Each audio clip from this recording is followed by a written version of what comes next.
বলবো। আর কিছু আমি আমি ক্লাসটা যখন শেষ হবে আমি আসবো একবার, শুধু তোমার থেকে ফিডব্যাকটা নেবো যে কি হলো ক্লাসটা, 1 নম্বর। আর দ্বিতীয়ত কোডটা শেয়ার করবো। দেন আজকের ক্লাস আমরা এখানে শেষ, তারপরে আমরা শেষ করবো। তো আমি তোমার থেকে সময় নষ্ট করবো না, বা সময় নিয়ে তোমাদেরকে করবো একদমই না। আশা করি কোডের ব্যাপারটা বোঝা গেছে। আশা করি কোডের ব্যাপারটা বোঝা গেছে। স্যার আপনি জয়েন করেছেন? আমি দেখছি না আপনাকে।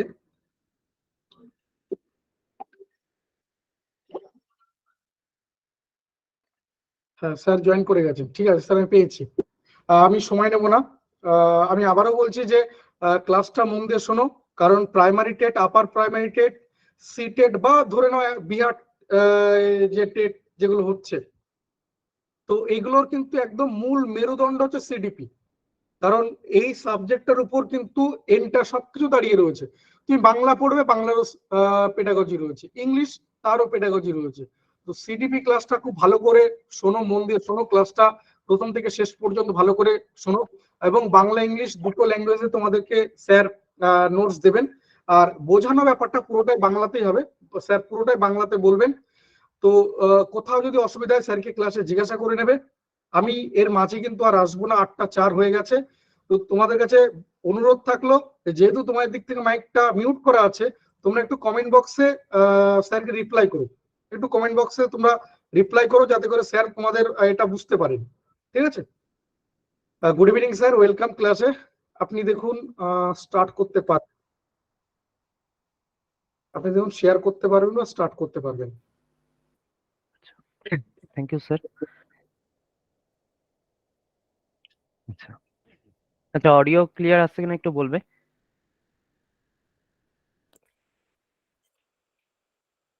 হ্যাঁ, চলো। তো তাহলে ক্লাসটা শুরু করা যাক তাহলে আজকের। স্যার তো অনেক কিছু বললো তোমাদেরকে। তো আজকে আমাদের প্রথম ক্লাস সিডিপির ক্লাস। তো যেহেতু আজকাল দেখা যাচ্ছে যে আমাদের টেট হোক বা অন্যান্য যত এক্সাম আছে, বিশেষ করে টিচার রিক্রুটমেন্ট জাতীয় যত এক্সাম থাকুক না কেন, সেক্ষেত্রে কিন্তু এই মানে পেডাগজিক্যাল কোশ্চেন বা চাইল্ড ডেভেলপমেন্টের কোশ্চেন বা সাইকোলজি রিলেটেড বা এডুকেশন রিলেটেড কোশ্চেন কিন্তু সব জায়গাটাই পাবে। এবং জিনিসটা খুব সহজ, আবার খুব এক কঠিন একটা বিষয় কিন্তু। অনেকের কাছে সহজ, আবার কঠিনও। পরীক্ষায় দেখতে পারবে যে কোশ্চেন গুলো সহজ, অপশন গুলো খুব কঠিন, খুব হ্যাপাজার্ড হয়ে যায়। আমরা ভাবতে পারি না যে কোনটা, এটা এটা অ্যান্সার হবে নাকি এটা হবে। তো সেই দিক থেকে দাঁড়িয়ে কিন্তু বোঝারও খুব জায়গাটা রয়েছে। শুধু উপর দিয়ে পড়ে গেলেই পাশ করবো এরকম ব্যাপারটা নেই। আমাদের কিন্তু নিখুঁত ভাবে কিন্তু ইন ডিটেলসে পড়তে হবে। ওকে, পরীক্ষার আগে 1 মাস আগে আমি পড়া শুরু করলাম, দেন কমপ্লিট করে ফেললাম সিলেবাস, ওইভাবে কিন্তু হবে না। একটা কিন্তু সিস্টেমেটিক্যালি কিন্তু আমাদের এগিয়ে যেতে হবে। তো বেশি কথা না বাড়িয়ে তাহলে আজকে ক্লাসটা স্টার্ট করা যাক। তো প্রথমে আমরা একটু সিলেবাসটা একটু দেখে নিব, এবং কোন কোন এক্সাম আছে যেগুলোতে এগুলো জায়গাগুলো আমাদের স্কোপ আছে বিশেষ করে। এবং তাছাড়া একটা টপিক নিয়ে আমরা আলোচনা করব, এবং টপিকটার পরবর্তীকালে আমরা সেটা থেকে কিছু কোশ্চেন আছে, সেগুলো কোশ্চেন সলভ করব। ওকে, বাংলা ইংরেজি দুটোতেই তোমরা আহ যে এই জিনিসটা আজকে পড়ানো হবে সেটার পিডিএফটা পেয়ে যাবে। বাংলা ইংরেজি দুটোতেই বোথ ল্যাঙ্গুয়েজে থাকবে, এবং তার সাথে সাথে যে কোশ্চেন গুলো সলভ করবো সেগুলো বাংলাতেও থাকবে, ইংরেজিতেও থাকবে তোমাদের সুবিধার্থে। তো বেশি সময় নষ্ট না করে তাহলে শুরু করা যাক। আচ্ছা, স্ক্রিন শেয়ার হলে আমাকে বলবে। আচ্ছা, স্ক্রিন শেয়ার আশা করি হয়ে গেছে। আচ্ছা, যাদের যা যা কোয়েরি আছে আমাকে তোমাদের কমেন্ট বক্সে আমাকে বলবে, আমি কমেন্ট বক্সটা অন করে রাখছি। ওকে,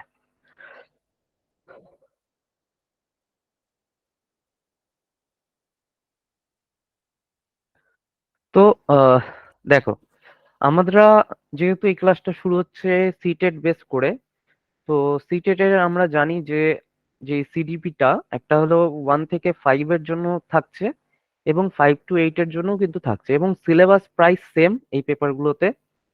এবং সেক্ষেত্রে আমরা দেখতে পারি যে 30টা কোশ্চেন সাধারণত থাকে, এবং 30টা কোশ্চেনই আমাদের, এবং তার মধ্যে কিছু পোর্শন থাকে হলো আমাদের পেডাগোগি রিলেটেড, এবং কিছু আমাদের মানে যেসব সাইকোলজি রিলেটেড বা এডুকেশন রিলেটেড সেসব কোশ্চেন গুলো কিন্তু আমাদের থাকে। তো সিলেবাসটা একটু বলে দিই। তো যেহেতু আমরা শিশুদেরকে নিয়ে কাজ করব প্রথমত, তো সেক্ষেত্রে বাচ্চাদেরকে শিক্ষাদান করাটা আমাদের জায়গা। তো সেই ক্ষেত্রে বাচ্চাদেরকে আগে বোঝা প্রয়োজন, তাই তো? আগে আমরা বিজনেস করতে গেলে আগে আমরা মার্কেট সার্ভে করি, ওরকমই আমরা পড়াতে গেলে আগে বাচ্চাদেরকেও আগে আমাদেরকে জানতে হবে, ছোট বাচ্চাদেরকে। তো সেই কারণে সিডিপিতেই প্রথম দিকেই দেওয়া আছে যে বাচ্চাদের বিশেষ করে গ্রোথ এবং ডেভেলপমেন্টের যেসব পার্ট গুলো সেগুলো কিন্তু দেওয়া আছে। এখানে এই টপিকটা যদি বলো, 3টে পার্টে কিন্তু আমাদের সিলেবাসটা কিন্তু ভাগ করা আছে। একটা আছে হলো concept of development and it's relationship with learning. আচ্ছা।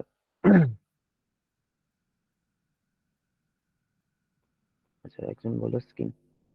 আচ্ছা, যারা স্ক্রিন দেখতে পাচ্ছ না তারা একবার লেফট হয়ে আবার জয়েন হয়ে যাও, তারা কিন্তু দেখতে পারবে। আচ্ছা, তো যেটা বলার, তো আমাদের সিলেবাসটা যদি দেখো, সিলেবাসটা অনেকের কাছেই আছে, তবু আরেকবার আমি দেখিয়ে দিচ্ছি যে concept of development and it's relationship with learning, এটা একটা পার্ট।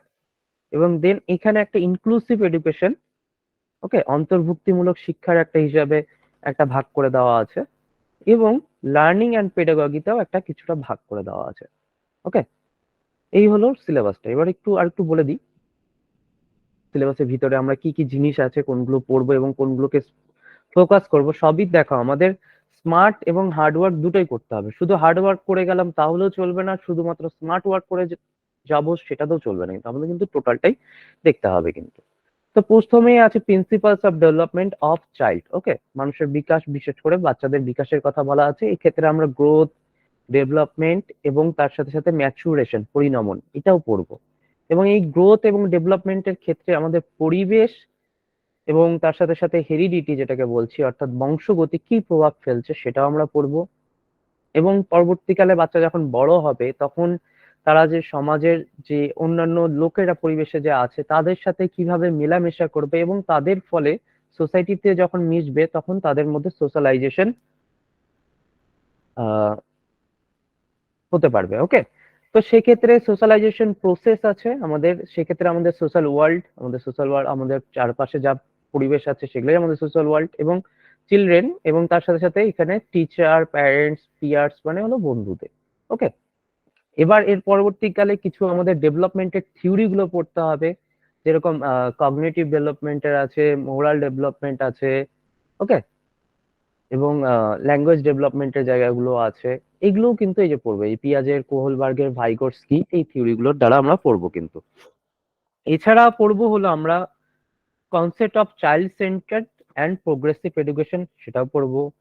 এবং তার সাথে সাথে আমাদের ইন্টেলিজেন্স, অর্থাৎ বুদ্ধি কাকে বলে, বুদ্ধির অনেকগুলো থিওরি আছে, একদম ইউনিটারি থেকে একদম মাল্টিপল ইন্টেলিজেন্সের থিওরি যেগুলো আছে সেগুলো সব ইন ডিটেলসে পড়ানো হবে। এছাড়াও এটা তো মাল্টি ডাইমেনশনাল ইন্টেলিজেন্স চলে আসলো। আচ্ছা, তাছাড়া আছে ল্যাঙ্গুয়েজ এবং থটস, কিভাবে আমাদের থটস গুলো প্রসেস হয়, এবং ল্যাঙ্গুয়েজের ক্ষেত্রে কিভাবে বাচ্চাদের বিকাশ হচ্ছে, এবং সেই রিলেটেড যেসব থিওরি গুলো আছে সেগুলো আমরা পড়বো। এছাড়াও আমাদের gender as a social construct. Okay, তো সমাজের একটা গুরুত্বপূর্ণ উপাদান হলো আমাদের, মানে আমরাই বলতে পারি, এবং সেক্ষেত্রে একটা কিন্তু অনেক ক্ষেত্রে কিন্তু জেন্ডারটা কিন্তু গুরুত্বপূর্ণ আমাদের কিন্তু, আমরা জেন্ডার ওয়ার্ডটাই এখনকার সময় কিন্তু খুব একটা মানে ইউজ করা হয় তাকে সেক্সের বদলে। সেক্স জিনিসটা বায়োলজিক্যাল টার্ম কিন্তু, সেক্ষেত্রে আমাদের কিন্তু বইয়ের ভাষায় যদি আমাদের, সেক্ষেত্রে কিন্তু জেন্ডার শব্দটাই বেশি পাবো। সেক্ষেত্রে জেন্ডারে কি কি রোল হতে পারে, ক্লাসরুমে কোনো জেন্ডার বায়াস হচ্ছে কিনা, এডুকেশনাল প্র্যাকটিসের ক্ষেত্রে সেই সব জিনিসগুলো দেখবো, মানে স্টিরিওটাইপ কোনো কিছু চিন্তাধারা রয়েছে কিনা সেগুলো জিনিসও আমরা পড়বো। আচ্ছা, এছাড়াও আছে ইন্ডিভিজুয়াল ডিফারেন্স, অর্থাৎ ব্যক্তিগত ক্ষেত্রে কোনো প্রত্যেকটা, আমরা জানি যে প্রত্যেকটা মানুষই সব, মানে একটা হলো ব্যক্তিত্বের ক্ষেত্রে কিন্তু সবার মধ্যে আলাদা আলাদা পার্সোনালিটি দেখা যায়, প্রত্যেকটা মানুষই কিন্তু আলাদা একে অপরের থেকে। সেক্ষেত্রে আমরা সেই ডিফারেন্স লার্নার্স গুলো দেখবো, এবং সেক্ষেত্রে তাদের মধ্যে আরো কোনো ভাবে ডিফারেন্স রয়েছে কিনা, বিশেষ করে ল্যাঙ্গুয়েজের দিক থেকে, কাস্টের দিক থেকে, জেন্ডার দিক থেকে, কোনো কমিউনিটি বা ধর্মের দিক থেকেও হতে পারে। এছাড়া এগুলো তো হলোই, এবং তার পরবর্তীকালে আমরা স্কুলে যেহেতু আছি, আমরা স্কুলে যখন পড়াবো এবং সেক্ষেত্রে পড়াতে গেলে আমরা যে জিনিস বিষয়বস্তুগুলো পড়াবো বাচ্চাদেরকে শিক্ষাদান করব, সেগুলোর ইভ্যালুয়েশন বা অ্যাসেসমেন্ট বা এইসব প্রক্রিয়াগুলো কিন্তু চলে কিন্তু, ঠিক আছে? আমাদের ইভ্যালুয়েশন প্রসেস, মেজারমেন্টাল প্রসেস বা অ্যাসেসমেন্ট প্রসেস, এইসব জিনিসগুলো কিন্তু চলতে থাকে। সেগুলোকে কিভাবে করব, সেই জায়গাগুলোও কিন্তু থাকবে এখানে। সেক্ষেত্রে আমাদের খুব একটা ইম্পর্টেন্ট জিনিস হলো CCE, CCE, continuous comprehensive evaluation. এইগুলো কোশ্চেনের উপরে কিন্তু এই যে কিছুদিন আগে যেটা টেট হয়ে গেল আমাদের ওয়েস্ট বেঙ্গল প্রাইমারি টেট, সেক্ষেত্রেও কিন্তু আমরা কোশ্চেন দেখতে পেরেছিলাম এইসব জায়গাগুলো থেকে। এছাড়াও আছে হলো আমরা কিভাবে কোশ্চেন ইয়ার তৈরি করব, বিশেষ করে বাচ্চাদের জন্য সেটাকে স্ট্যান্ডার্ডাইজ কিভাবে করব, এইসব জিনিসগুলো আছে। আচ্ছা, এবার আমরা চলে আসবো হলো আমাদের সেকেন্ড পার্টে। আমাদের সিলেবাসে এখান থেকে দেখা যাচ্ছে যে 5টার মতন কোশ্চেন আসার কথা। একদম যে 5টা আসবে এরকম ব্যাপার নেই, বলা আছে সিলেবাসে এদিক ওদিক হতে পারে। তো সেই ক্ষেত্রে আমরা ইনক্লুসিভ এডুকেশন কাকে বলে, সাধারণত একটা শ্রেণীকক্ষে আমরা যখন সকলকে যখন ইনক্লুড করি, সাধারণ ভাষায় বলতে পারি, সেটা ইনক্লুসিভ এডুকেশন। তো সেই ক্ষেত্রে আমরা কিভাবে ডাইভার্স লার্নার গুলো এবং তাদের ব্যাকগ্রাউন্ড গুলো জানবো এবং তারা কেন ডিসঅ্যাডভান্টেজ, তারা কেন পিছিয়ে রয়েছে সেই জায়গাগুলো দেখবো, বা তাদের মধ্যে যে কোনো লার্নিং ডিফিকাল্টি রয়েছে কিনা আমরা সেক্ষেত্রে, নানান ধরনের লার্নিং ডিসঅর্ডার আছে, রিডিং ডিসঅর্ডার আছে, এইসব ডিসঅর্ডার গুলো পড়বো। আচ্ছা, ইম্পায়ারমেন্ট আছে। তাছাড়া হলো কাদেরকে আমরা ট্যালেন্টেড বলবো, কাদেরকে আমরা ক্রিয়েটিভ বলবো, কাদেরকে স্পেশাল অ্যাবেল্ট লার্নার বলবো, এগুলো সমস্ত কিছু কিন্তু আমাদের পড়তে হবে। এবার আমরা চলে আসবো যেটা হলো আমাদের সিলেবাসে বলতে পারি যে আমাদের শুধু সিডিপি না, অন্যান্য যেই পার্ট গুলো রয়েছে, অন্যান্য ক্ষেত্রে যে আমরা বিশেষ করে যেসব ল্যাঙ্গুয়েজের সাবজেক্ট পেপার গুলো আছে বা এনভায়রনমেন্টের যে পেপার গুলো আছে, সেগুলোর সাথেও অনেকটা রিলেটেড, বিশেষ করে এই পেডাগজির জায়গাটা। আচ্ছা, সেক্ষেত্রে আমাদের how to children think and learn, কিভাবে বাচ্চারা চিন্তা করে বা শেখে, ঠিক আছে, কেন ফেল হচ্ছে, অ্যাচিভ হচ্ছে, সাকসেস কিভাবে পাচ্ছে, সেগুলো basic process of teaching and learning, সেই জায়গাগুলো, চিলড্রেনদের স্ট্র্যাটেজি কি হতে পারে পড়াশোনার ক্ষেত্রে, বা সোশ্যাল কনটেক্সট অফ লার্নিং, সেই সব জিনিস। বাচ্চাদেরকে আমরা একজন অ্যাজ এ প্রবলেম সলভার হিসেবে আমরা গণ্য করতে পারি, বা তাকে সায়েন্টিফিক ইনভেস্টিগেটর অর্থাৎ লিটল সায়েন্টিস্ট হিসেবে আমরা দেখি, এইসব জায়গাগুলো পড়বো।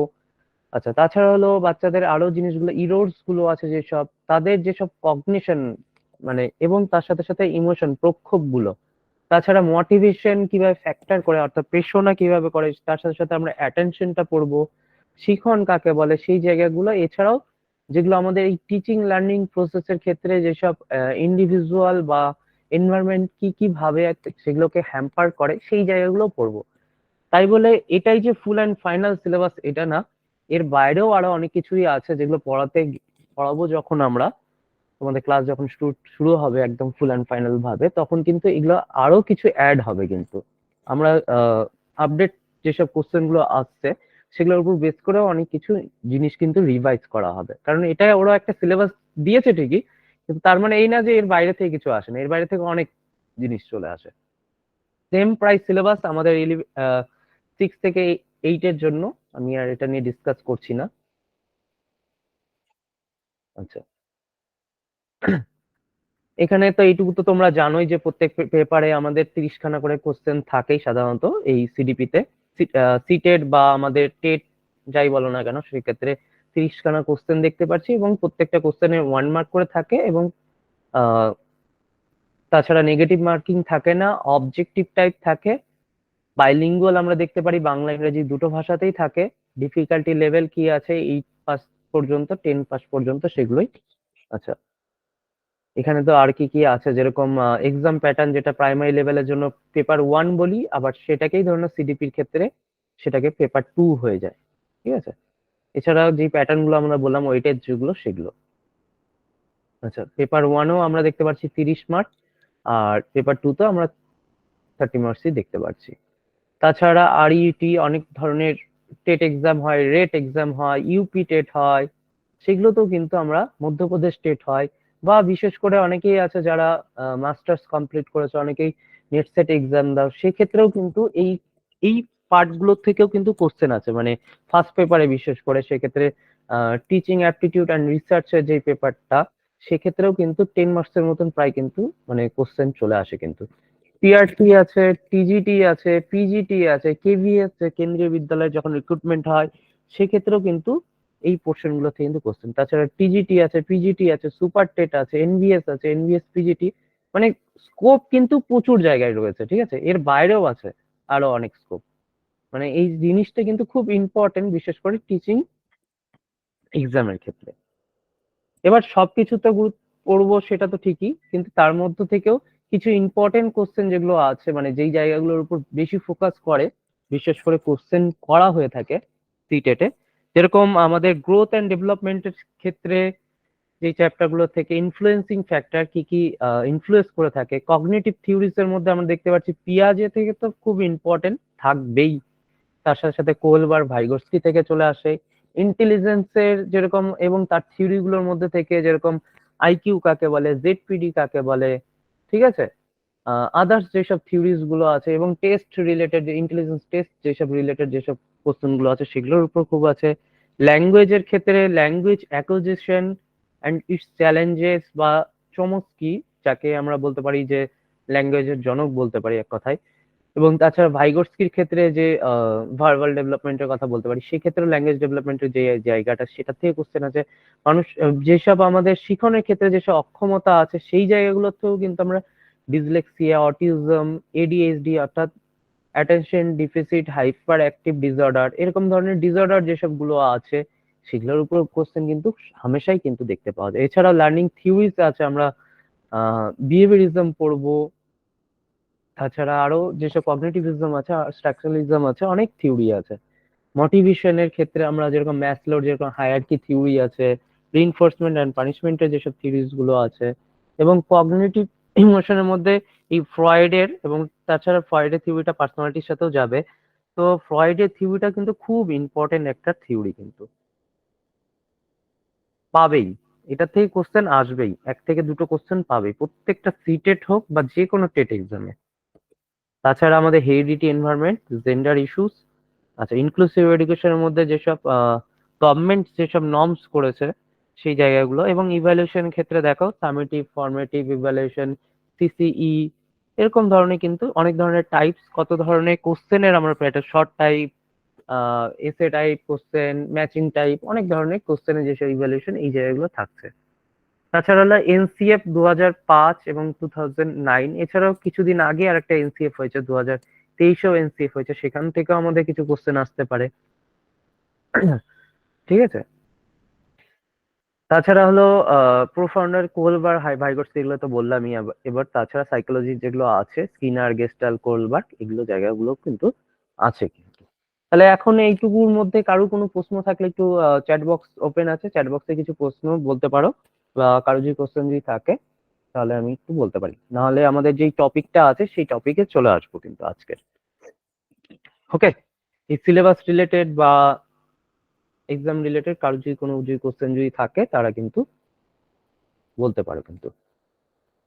হ্যাঁ, রেকর্ডিং অবশ্যই পাবে, রেকর্ডিং এবং যা নোটস যেটা দেওয়া হবে টোটাল জিনিসটাই পাবে, এই পুরো নোটসটাই পেয়ে যাবে, অসুবিধা নেই। পুরোটা তোমরা পরে দেখতে পারবে, স্যার ওটা বলে দেবে, ওটা কিভাবে পাবে ওটারও একটা প্রসিডিওর আছে, স্যার বলে দেবে। ওকে, বাংলা, ঠিক আছে, আমি বাংলায় দিয়ে দেবো, অবশ্যই দিয়ে দেবো, অসুবিধা নেই। তাহলে আমাকে এটার সাথে অ্যাড করে দিতে হবে, বাংলাটাও আমার কাছে রেডি আছে, বাংলাটাও দিয়ে দিব। ওকে, স্ক্রিন দেখা যাচ্ছে না যাদের, তারা আরেকবার লেফট হয়ে জয়েন হয়ে যাও। ওকে ওকে, ঠিক আছে, তাহলে আমরা স্টার্ট করছি আজকে যেটা আমাদের খুব ইম্পর্টেন্ট যে থিওরিটা, বিশেষ করে কগনিটিভ ডেভেলপমেন্ট, পিয়াজের যে থিওরিটা সেটাই স্টার্ট করবো। আমি প্রথম দিন খুব একটা জটিল জিনিসে যাচ্ছি না, একদম সহজ সরল, খুব ইম্পর্টেন্ট, যেটা থেকে কোশ্চেন এক থেকে দুটো তো ধরে রাখো যে কোশ্চেন আসবেই, ঠিক আছে। তো সেই কারণে প্রথম দিন সহজ সরল জিনিসের মধ্যে খুব ইন্টারেস্টিং একটা থিওরি, এবং যেটার সাথে নিজেকেও রিলেট করতে পারবে, ছোট বাচ্চাদের, যাদের বাড়িতে ছোট বাচ্চা আছে তারাও রিলেট করতে পারবে, ঠিক আছে। এখানে এখানে তো ইংরেজিতে দেওয়া আছে, নোটসটা আমি বাংলা থেকেই করাচ্ছি, ঠিক আছে, এখানে ইংরেজি নোটসটা দেওয়া আছে। আমাদের ক্লাস বাংলা ইংরেজি দুভাবেই হবে। আচ্ছা, প্রথমে দেখো থিওরিটা যদি দেখি তো সেটা হলো আমাদের কগনিটিভ ডেভেলপমেন্ট। ঠিক আছে, এই কগনিটিভ ডেভেলপমেন্টে যে জায়গাটা চলে আসে সেক্ষেত্রে একজনের নাম চলে আসে, সেটা হলো পিয়াজে, তাই তো?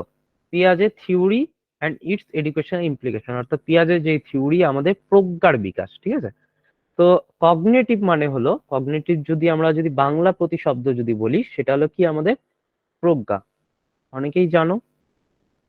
ওকে, তো প্রজ্ঞা, এই প্রজ্ঞা থেকেই কিন্তু তার থিওরিটা।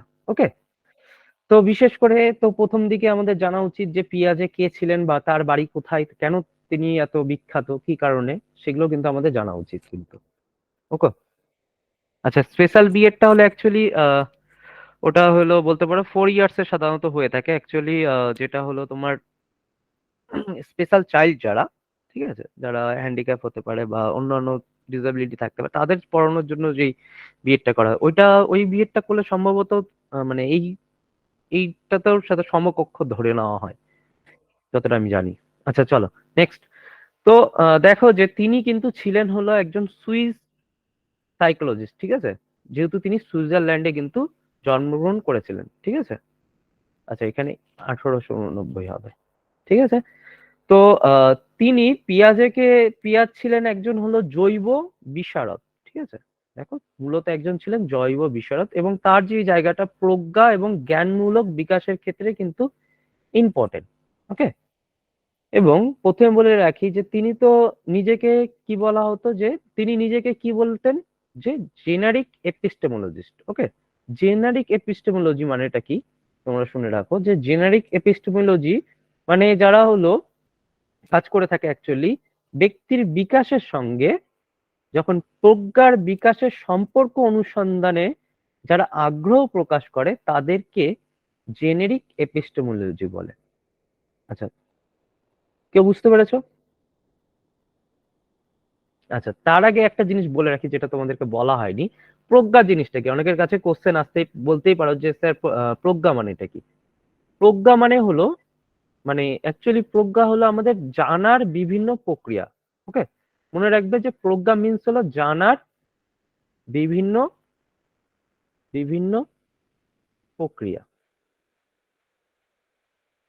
যেটাকে ইংরেজি করলে দাঁড়ায় যে process or way of knowing. আমরা জানতে পারি, কিভাবে আমরা জানার চেষ্টা করি, তাই হলো কিন্তু আমাদের প্রজ্ঞা। মানে প্রজ্ঞার মধ্যে অনেক কিছুই থাকতে পারে, যেরকম আমাদের থিঙ্কিং হতে পারে, রিজনিং হতে পারে, বা আমাদের স্মরণ যেটাকে বলছি, বা প্রত্যক্ষণ সমস্যা সমাধান, অনেক কিছু প্রসেসই এর মধ্যে হতে পারে কিন্তু।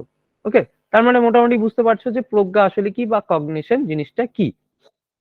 আচ্ছা, তাহলে এবার যেটা দাঁড়ালো যে জেনেরিক এপিস্টেমোলজিস্ট কেন মানে কাদেরকে বলা হয়ে থাকে, সাধারণত যারা ব্যক্তির বিকাশের সঙ্গে প্রজ্ঞার বিকাশের সম্পর্ক অনুসন্ধানে যারা আগ্রহ প্রকাশ করে, অর্থাৎ মানুষের ডেভেলপমেন্ট হচ্ছে, একজন ব্যক্তির তার বিকাশ হচ্ছে, প্রত্যেকটা স্টেজে আস্তে আস্তে বড় হচ্ছে, ছোট থেকে বড় হচ্ছে, এবং তাদের মধ্যে শারীরিকভাবে, মানসিকভাবে, প্রাকৃতিকভাবে নানান পরিবর্তন হচ্ছে।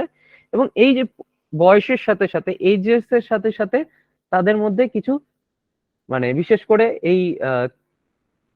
করে কগনিটিভ ডেভেলপমেন্টটাও হচ্ছে। ঠিক আছে, অর্থাৎ প্রজ্ঞার বিকাশও হচ্ছে। তো এই বিষয় নিয়েই, অর্থাৎ মানুষের যেই বিকাশ, ব্যক্তির বিকাশ, সেটার সাথে সাথে যখন আমরা প্রজ্ঞার বিকাশেরও একটা সম্পর্ক অনুসন্ধান করব, এবং যারা সাধারণত এইটা নিয়ে গবেষণা কাজকর্ম করে থাকে তাদেরকেই বলা হয়ে থাকে জেনেরিক এপিস্টেমোলজিস্ট। কোশ্চেন আসতেই পারে যে কাদেরকে আমরা জেনেরিক এপিস্টেমোলজিস্ট বলতে পারি। ওকে, আচ্ছা, এবার তাহলে আমরা চলে আসবো হলো, আচ্ছা এখানে দেখো যেটা একটু আগে বললাম, যে যেটা প্রজ্ঞার বিকাশের অর্থ হলো কগনিশন, এখানে দেওয়া আছে। এবং প্রথমে প্রজ্ঞার অর্থ জানা উচিত, যে কগনিশন বা প্রজ্ঞা হলো জানার বিভিন্ন প্রক্রিয়া, process or ways of knowing. Okay, যেটা বললাম, তাহলে প্রজ্ঞার মধ্যে কি কি আছে সেটা একটু দেখে নাও। তথ্য সংগ্রহ ও প্রক্রিয়াকরণ বলতে মানে যেসব যুক্ত, যে একত্রে প্রজ্ঞা বলা হয়ে থাকে, যে ক্ষেত্রে চিন্তন, সিদ্ধান্ত, যেটা একটুখানি আগে বলা হলো। ঠিক আছে, এবার প্রজ্ঞার কথাটা যখন চলে আসে, তো সেটা তো গেলই। এবার প্রজ্ঞার বিকাশ কিভাবে হয় তা ব্যক্ত করেছেন বিশেষ করে জ্ঞান পিয়াজে। এই যে মানুষের যে কগনিশন যে হচ্ছে, সেইটা কিভাবে মানুষের মধ্যে হচ্ছে, সেটা যখন হয়ে থাকে তো প্রজ্ঞার ক্ষেত্রে আমরা বলেছিলাম যে প্রজ্ঞা হলো চিন্তন, যুক্তিকরণ, স্মরণ, অনেক কিছু। তাহলে প্রজ্ঞার একটা উপাদান কি আমাদের চিন্তন। এই চিন্তনের একটা হলো প্রাথমিক এবং প্রাইমারি উপাদান হলো স্কিমা, ঠিক আছে।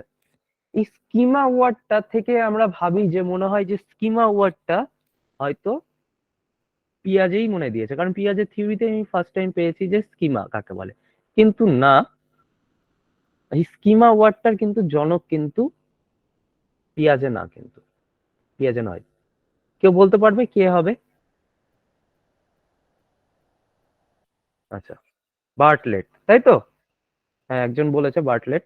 ঠিক আছে, তো আহ, যে পিয়াজের যেই বিশেষ করে এই স্কিমা শব্দটা কিন্তু বার্টলেট নামে এক ব্যক্তি, বিশেষ করে সাইকোলজিস্ট, তিনিই কিন্তু বলেছেন কিন্তু। ওকে, তাহলে এবার স্কিমা আসলে এটা কি সেটাও জানা উচিত। তো স্কিমা দিয়ে কি করে থাকে একজন ব্যক্তি চিন্তা করে বা কোনো কিছুকে বোঝার চেষ্টা করে থাকে। ওকে, মানে এই স্কিমার দ্বারাই আমরা নানান ভাবে আমরা থিঙ্কিং করি এবং কোনো কিছুকে কিন্তু বোঝার চেষ্টা করি। কখন? সেটা হলো যখন আমাদের সামনে কোনো কিছু উদ্দীপক আসে, তাই তো? আমরা আমাদের যে পঞ্চ ইন্দ্রিয় আছে সেগুলো দিয়ে আমরা নানান ধরনের উদ্দীপক গুলোকে সেন্স করি, এবং সেইগুলো দিয়ে কিন্তু আমরা কিন্তু মানে এই যে স্কিমা দিয়েই কিন্তু সেই জিনিসটাকে কিন্তু আমাদের ব্রেনের ভিতরে আমরা কিন্তু প্রসেস করে বেড়াই। স্কিমা জিনিসটাকে আমরা বলতে পারি যে যেটা হলো বহু বচনের স্কিমাটাও বলে, অর্থাৎ প্রজ্ঞার কগনিটিভ প্রসেস। ঠিক আছে, তো এই স্কিমার দ্বারাই মানুষ কিন্তু পরিবেশের সাথে অভিযোজন করছে, মানুষের সমস্ত অভিজ্ঞতার মুখোমুখি হয়ে থাকছে। তো নতুন অভিজ্ঞতা যখন নতুন হয়, সেই স্কিমার দ্বারাই কিন্তু সেই অর্থটা খোঁজার চেষ্টা করে।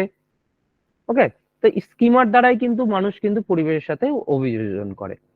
এবং ব্যক্তি যখন আস্তে আস্তে যখন ছোট থেকে মানে জন্মাবার পর থেকে মানুষের যত বয়স বৃদ্ধি পায়, সে তখন তার পরিবেশের থেকে তো উদ্দীপকও তো বেশি পাচ্ছে, তাই তো? নানান ধরনের এক্সপিরিয়েন্স গেইন করছে এবং অভিজ্ঞতার সম্মুখীন হচ্ছে, এবং বলা হয়ে থাকে যে তার সীমাটাও প্রথম দিকে যদি এইটুকু যদি থাকে সেটা কিন্তু এতটা বড় হয়ে যায়, মানে আস্তে আস্তে সেটা কিন্তু বৃদ্ধি পায়, এবং এই স্কিমার বৃদ্ধির ফলেই কিন্তু মানুষের মধ্যে কিন্তু চিন্তা শক্তিও কিন্তু বলা হচ্ছে যে বৃদ্ধি পায়। ওকে, এবার আহ এবার আরেকটা জিনিসে চলে আসবো আমরা, হলো সেটা হলো যেটা আমরা বলছি সাধারণত বিশেষ করে অভিযোজনের যে জায়গাটা, বিশেষ করে যে স্কিমার রিলেটেড আরো জিনিস। ঠিক আছে,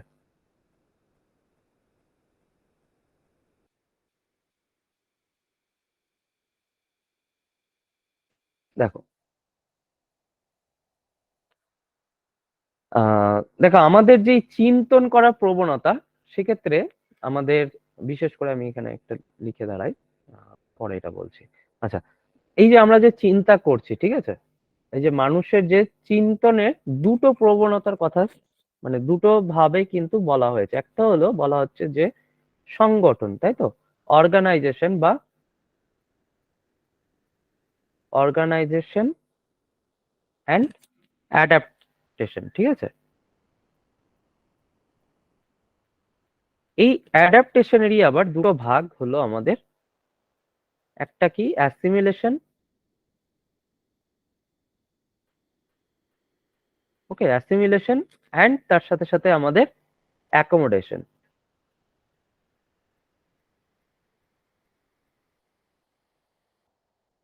ঠিক আছে, তো প্রথমে বললাম যে কি বললাম, এই দুটো জিনিস কোথায় থেকে আসলো, অর্গানাইজেশন এবং অ্যাডাপ্টেশন।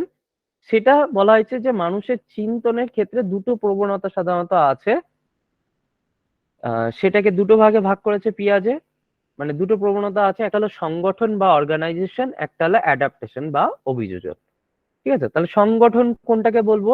বলা হয়ে থাকে যে মানুষ যখন জন্মসূত্রেই বলতে পারি যে কিছু প্রবণতা অর্জন করে, ঠিক আছে, তো আহ পরবর্তীকালে সেগুলোর দ্বারা পরিবেশ থেকে মানে মিথস্ক্রিয়া করে এবং বোঝার চেষ্টা করে, সেগুলোকেই অ্যাকচুয়ালি বলা দেওয়া হয়েছে বলে কিন্তু বলা হয়েছে যে স্কিমা বলেও উল্লেখ করা হয়েছে কিন্তু। ওকে, সংগঠন অ্যাকচুয়ালি আমরা যখন কোনো কিছু চিন্তা ভাবনা করি, সেই চিন্তা করতে গেলে তো কিছু একটা জিনিস প্রয়োজন, মানে ব্রেনে আগের থেকে আমরা চিন্তা করতে গেলে তার আগেও একটা কিছু ছিল, তো সেটাই অ্যাকচুয়ালি বলা হচ্ছে যে স্কিমা। বা যেটাকে সংগঠন হিসাবেও বলা হচ্ছে, যার সাহায্যে আমরা কি করছি, পরিবেশের সাথে মিথস্ক্রিয়া করছি, পরিবেশকে বুঝতে চেষ্টা করি, এবং সেটাই কিন্তু বলা হচ্ছে যে সংগঠন। তার মানে কি, সংগঠনটা কি? সংগঠন হলো মানে মানুষের জন্মসূত্রে এমন কিছু প্রবণতা যার দ্বারা সে কি করে, চিন্তন প্রক্রিয়াকে কি করছে, সেটাকে অর্গানাইজ করছে, এবং সেটাকে মানুষ বলতে পারি যে আমাদের মানসিক কাঠামোকে অন্তর্ভুক্ত করে, যার সাহায্যে আমরা কি করছি, পরিবেশের সাথে অভিযোজন করতে পারছি এবং পরিবেশকে বুঝতে পারি এবং এই বোঝার চেষ্টা করি, এবং এই কাঠামোটাকেই নাম দিয়েছে হলো কি, স্কিমা। ওকে, তাছাড়া এবার চলে আসবে অ্যাডাপ্টেশন। অ্যাডাপ্টেশনটা কি, মানে আর একটা প্রবণতা মানুষের, অর্থাৎ অভিযোজন, অর্থাৎ পরিবেশের সঙ্গে যখন মানে সঙ্গতি বিধান করাকেই আমরা অভিযোজন বলি। এবং অভিযোজনেরও আবার দুটো পার্ট, একটা হলো অ্যাসিমিলেশন এবং অ্যাকোমোডেশন। দেখো এখানে দুটো পরিস্থিতি আছে, যে একটা হলো স্কিমা আছে আমাদের ব্রেনের ভিতরে কৌশল, এবারে উদ্দীপক আছে।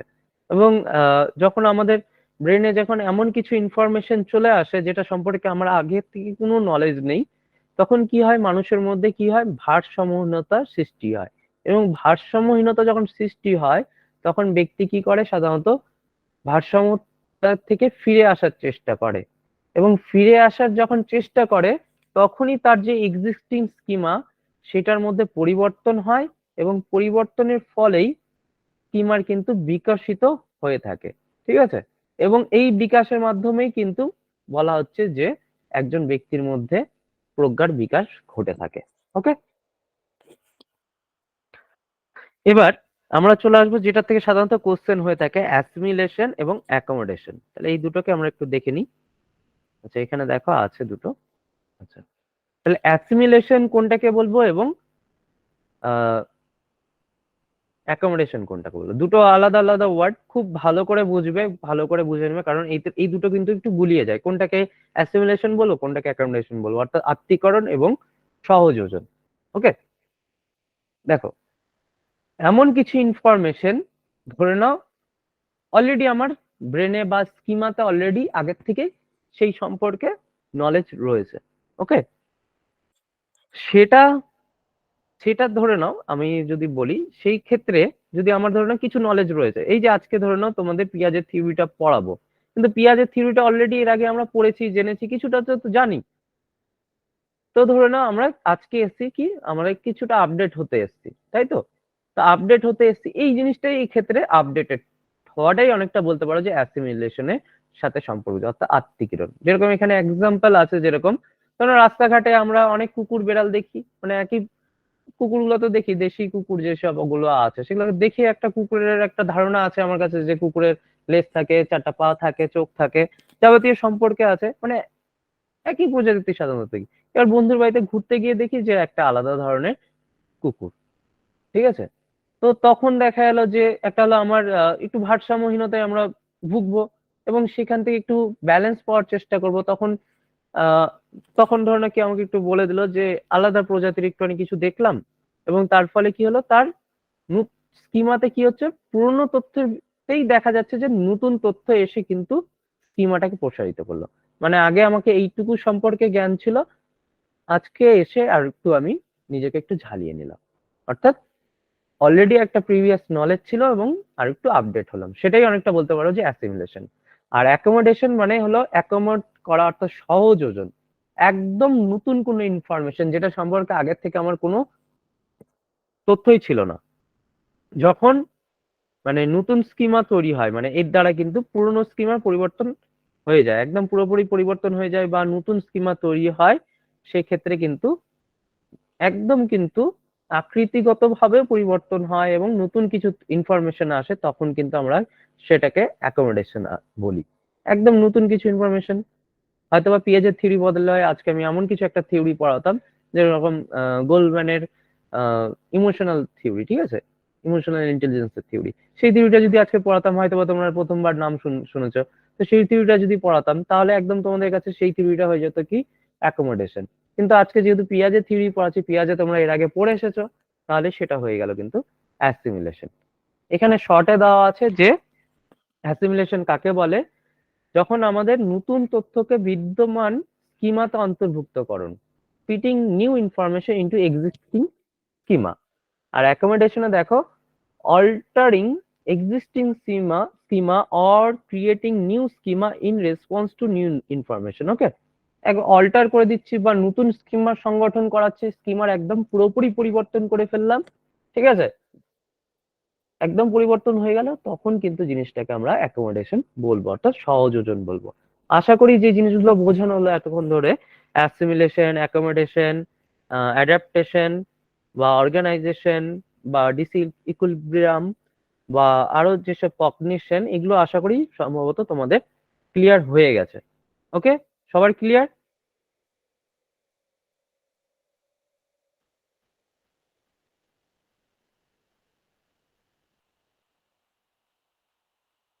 তো এবার আমরা চলে আসবো যে প্রজ্ঞামূলক বিকাশ।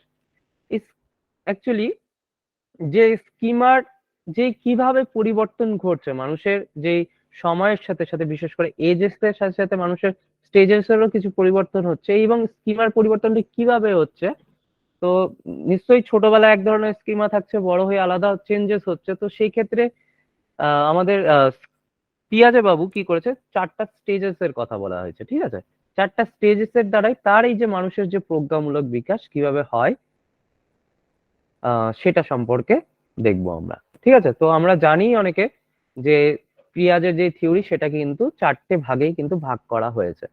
প্রথম যে স্টেজটা সেটাকে আমরা বলি সংবেদন সঞ্চালনমূলক স্টেজ বা স্তর, যেটা হলো 0 থেকে 2 বছরের মধ্যে সাধারণত থাকে, এবং সেটাকে আমরা সেন্সরি মোটর স্টেজ। কেন সেন্সরি বলা হয়েছে, নামটাতে কেন সেন্সরি এবং মোটর শব্দটা দেওয়া আছে, ঠিক আছে, মানে এই ক্ষেত্রে সেন্স অর্গান বেশি কাজ করছে, বা আমরা যেসব অর্গান গুলো, এবং মোটর মানে অঙ্গ সঞ্চালনগত জিনিসকে সাধারণত বোঝায়।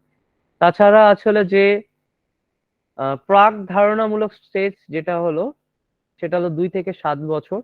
তারপর হলো মূর্ত সক্রিয়তামূলক, যেটাকে কংক্রিট অপারেশনাল, সেটা 7 থেকে 11 বছর, এবং যেটাকে ফর্মাল অপারেশনাল বা নিয়ম সক্রিয়তার স্তর বলা হয়ে থাকে, 11 বছরের পরবর্তীকালকে কিন্তু বোঝানো হয়ে থাকে। ওকে, কোনো 18 বছর বা না বললেও হবে, মানে ধরে নাও এটা তো একদম যে ফুল অ্যান্ড ফাইনাল যে একদম এটাই যে একদম সাইন্টিফিক সেটা না, একটু ধরে নেওয়া হয়েছে।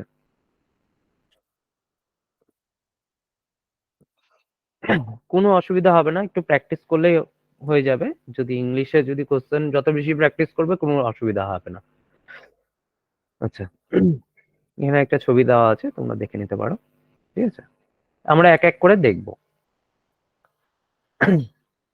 তো প্রথম স্টেজ যেটাকে আমরা বললাম যে সেন্সরি মোটর স্টেজ, একদম শিশুর জন্ম থেকে 0 থেকে 2 বছর পর্যন্ত সাধারণত হয়ে থাকে, এবং এই সময় বলা হয়ে থাকে যে প্রজ্ঞার যেই ক্রিয়াকলাপ একটা সীমিত আকারে থাকে কিন্তু, মানে এই সময় তো বাচ্চারা তো সেইভাবে তো মানে তাদের যে বাউন্ডারিটা মানে খুব অল্প একটু স্থানের মধ্যে থাকে, সাধারণত বাড়িতেই সাধারণত থাকে, সেই সময় তো স্কুল যাওয়ার তো কোনো প্রশ্নই থাকে না। সেক্ষেত্রে তার যেসব জিনিসগুলো নিজের শরীরকে নিয়েই সাধারণত তার কাজকর্ম হয়ে থাকে কিন্তু, ঠিক আছে।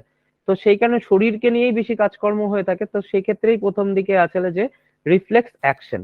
ওকে, আচ্ছা, প্রাক্ষবিক বিকাশ হলো ইমোশনাল ডেভেলপমেন্ট। আমাদের তো ইমোশন যেরকম অ্যাঙ্গার হতে পারে, ভয় হতে পারে, কান্না, দুঃখ, সবই আমাদের ইমোশন। সেগুলোরও কিভাবে ডেভেলপমেন্ট হয় সেটার কথাই, সেটাকে ইমোশনাল ডেভেলপমেন্টের কথা বলছি। আচ্ছা, তো চলো আমরা যে যেটা বলছি, তো রিফ্লেক্স অ্যাকশন সাধারণত বলা হয়ে থাকে যে রিফ্লেক্স অ্যাকশন যেটা সাধারণত প্রতিবর্ত ক্রিয়ার মধ্যে যেরকম বলা হয়ে থাকে, এক্ষেত্রে শিশুরা কি হয়, ইন্দ্রিয় ভাবে তাদের যেই সব অর্গ্যান গুলো আছে বিশেষ করে সেগুলোকে সক্রিয় করার চেষ্টা করে। একটা ছোট বাচ্চা যখন থাকে সে তো সামান্য মানে উল্টোতেও পারে না, ওকে, মানে ডান পাশ বা পাশও হতে পারে, ওকে যেভাবে রেখে দিবে শুধু হাতটা শুধু নড়াচড়া করে আর পাটাকে একটু টেনে ধরে, মানে পেটের ভিতরে যেভাবে থাকে বাইরে এসেও মানে 1-2 মাস ওইভাবেই কাটায় ও। তো সেক্ষেত্রে মানুষের কিছু কাজ করে থাকে, যেটাকে হাতে দিবে সেটাকে ওরা ধরে রাখে, বা সেই সময় দেখা যায় যে মুখে কোনো কিছু চোষার জিনিস হয়ে থাকে। তো এই জিনিসগুলোই কিন্তু শিশু কিন্তু জন্মের পরে কিন্তু এই দুটো কাজই বেশি করতে পারে। ওকে, তার তার সামনে যে জিনিস যদি দাও সেটাকে একটু ধরার চেষ্টা করবে, আর হলো সেটা যদি আর একটু যদি বয়স যখন বাড়ে সে কিন্তু সেটাকে মুখে নিয়ে একটু কামড়ানোর চেষ্টা করবে। ওকে, তো এই ধরনের আচরণ করে। ওকে, এবং সেইভাবে কিন্তু বোঝার চেষ্টা করে অ্যাজ এ লিটল সায়েন্টিস্টের মধ্যে, কিন্তু ও কিন্তু সেই সময় কিন্তু বোঝার চেষ্টা করছে এটা বল নাকি কি, মানে একটু টাচ করে হোক বা বোঝার চেষ্টা করে।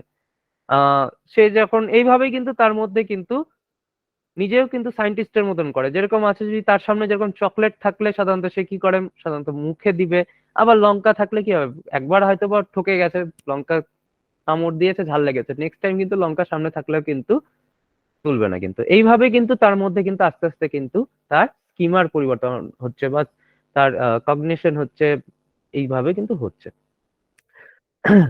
তারপরে আর এছাড়াও আরো জিনিস ঘটে এই সময়, সেটা হলো সার্কুলার অ্যাকশন বা পুনরাবৃত্তিমূলক আচরণ, মানে একটা কাজকে বারবার করার প্রবণতা থাকে, মানে একই কাজ মানে একই ভাবে বারবার করা।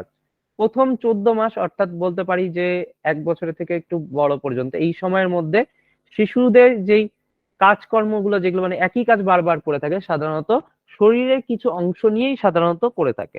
শরীরের বাইরের অংশ, নিজের শরীরের যে অঙ্গ প্রত্যঙ্গ গুলো আছে সেগুলোকে নিয়ে কাজ করে। তো সেক্ষেত্রে সবচেয়ে বেশি জিনিসটা দেখা যায় যে সেটা হলো বারবার আঙ্গুল চোষা। ওকে, এই ধরে নাও আঙ্গুলটা নিল, কামড় দিল, অর্থাৎ শরীরের কোনো কিছু নিয়েই কিন্তু পুনরাবৃত্তি করে থাকে। তারপরে হলো আরেকটু যখন একটু বড় হয়, মানে এক্ষেত্রে 14 থেকে এক্ষেত্রে 18 মাস বলতে পারি। ওকে, তো সেই ক্ষেত্রে আরো কিছু দেখা যায় যে যখন আর একটু বড় হচ্ছে সেক্ষেত্রে,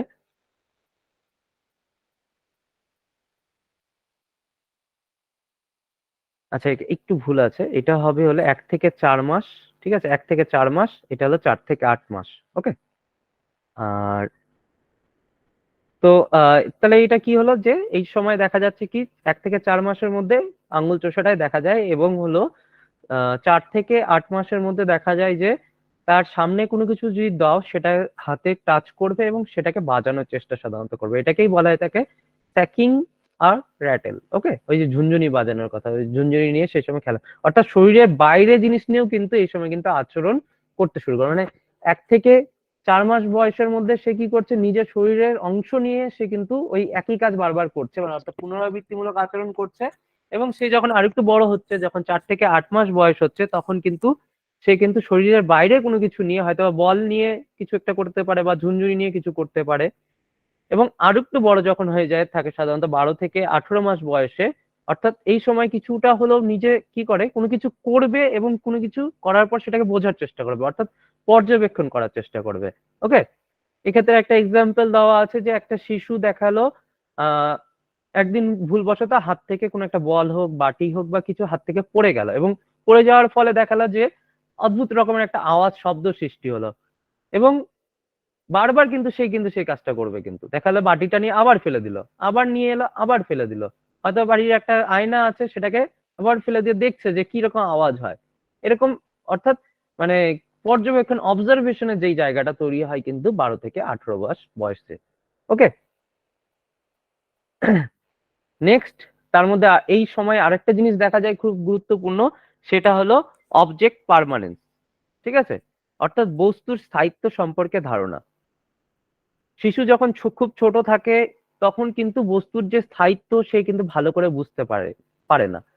ঠিক আছে, সে যখন ছোট থাকে একদম ছোট, সে কিন্তু বুঝতে পারে যে তার সামনে যেটা নেই তার অস্তিত্ব আছে, আর যদি কি বলে অস্তিত্ব নেই, মানে তার সামনে যেটা আছে সেটারই অস্তিত্ব আছে। এবং তার সামনে যেটা যে জিনিসটা নেই, বস্তু নেই, বা তার মা বাবা কেউ যদি না থাকে, তাহলে ভাববে যে তার মা বাবারও অস্তিত্ব নেই, সেই কারণে কান্নাকাটি করে, মানে চোখের সামনে না দেখলে অনেক সময় কান্নাকাটি করে।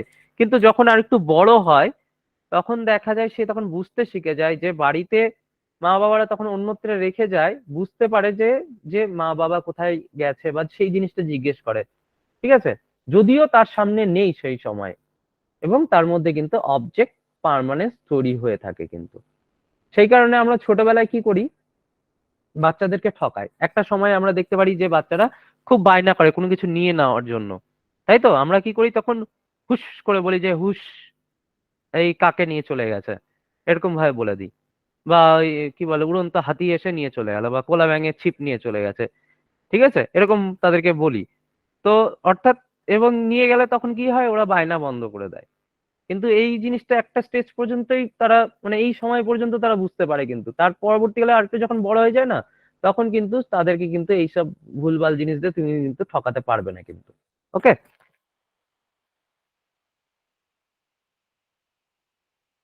আচ্ছা, আরেকটা জিনিস দেখা যায় সেটা হলো মেক বিলিভ প্লে। ওকে। এই সময়ে 0 থেকে 2 বছর বয়সে, মানে একটু বড় হওয়ার পরে এই জিনিসটা দেখা যায় এই সময়ে, সেটা হলো কল্পনা ছলে খেলা। অর্থাৎ ধরে নাও সারাদিন যা কার্যকলাপ করবে এবং কল্পনা করবে এবং অভিনয় করে করে সেটা খেলবে। যেরকম একটা খেলনা গাড়ি নিয়ে সোফার উপরে কি করছে, বলে দিয়ে যাচ্ছে এই যে গাড়িটা আছে, ইসের উপরে উঠলো, সোফার উপরে উঠলো এবং ডাউন হলো, এই তো ব্রিজের উপরে উঠছে, ব্রিজের উপর থেকে নামছে, মানে ও নিজের কল্পনা জগতে একটা কল্পনা করে নেয় এই জিনিসটা। ঠিক আছে। এই কল্পনা ছলে খেলা বা মেক বিলিভ প্লে আগে সম্ভবত ক্যাস্ট্রল কোম্পানির অ্যাড দিত একটা বাচ্চা, ও ওইভাবে সোফার উপর দিয়ে গাড়ি নিয়ে ঘুরতো। তাই এই বৈশিষ্ট্যগুলো কিন্তু এই স্টেজে কিন্তু দেখা যায় কিন্তু। কতক্ষণ আমাদের 9:30টার মধ্যে আশা করি কমপ্লিট হয়ে যাবে। তাহলে এই স্টেজে আরো কি কি হচ্ছে, তাহলে এই কয়টা জিনিস কিন্তু আছে কিন্তু।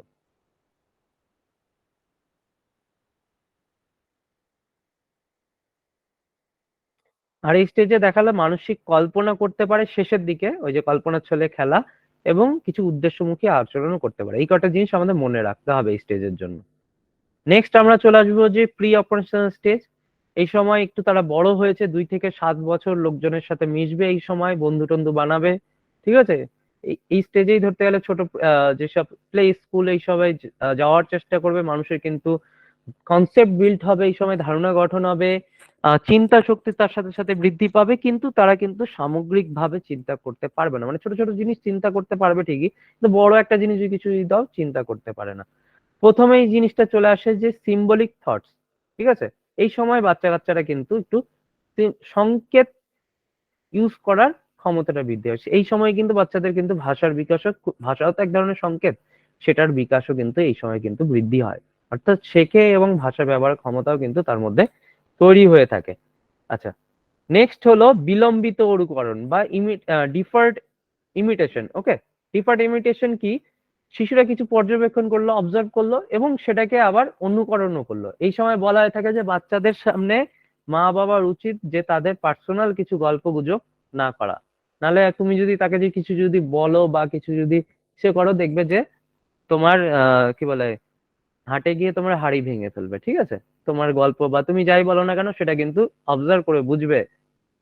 ঠিক আছে। যে তুমি ধরে নাও ছেলেরা ধরে নাও তার ওয়াইফকে বকুনি টকুনি দিচ্ছে, সেটা গিয়ে ও দেখলো, বুঝলো, গিয়ে দেখালো, অন্য একজনকে বলে দিল। মানে এইভাবে কিন্তু ও কিন্তু নকল করার চেষ্টা করে, অর্থাৎ আহ বিলম্বিত অনুকরণও হয়।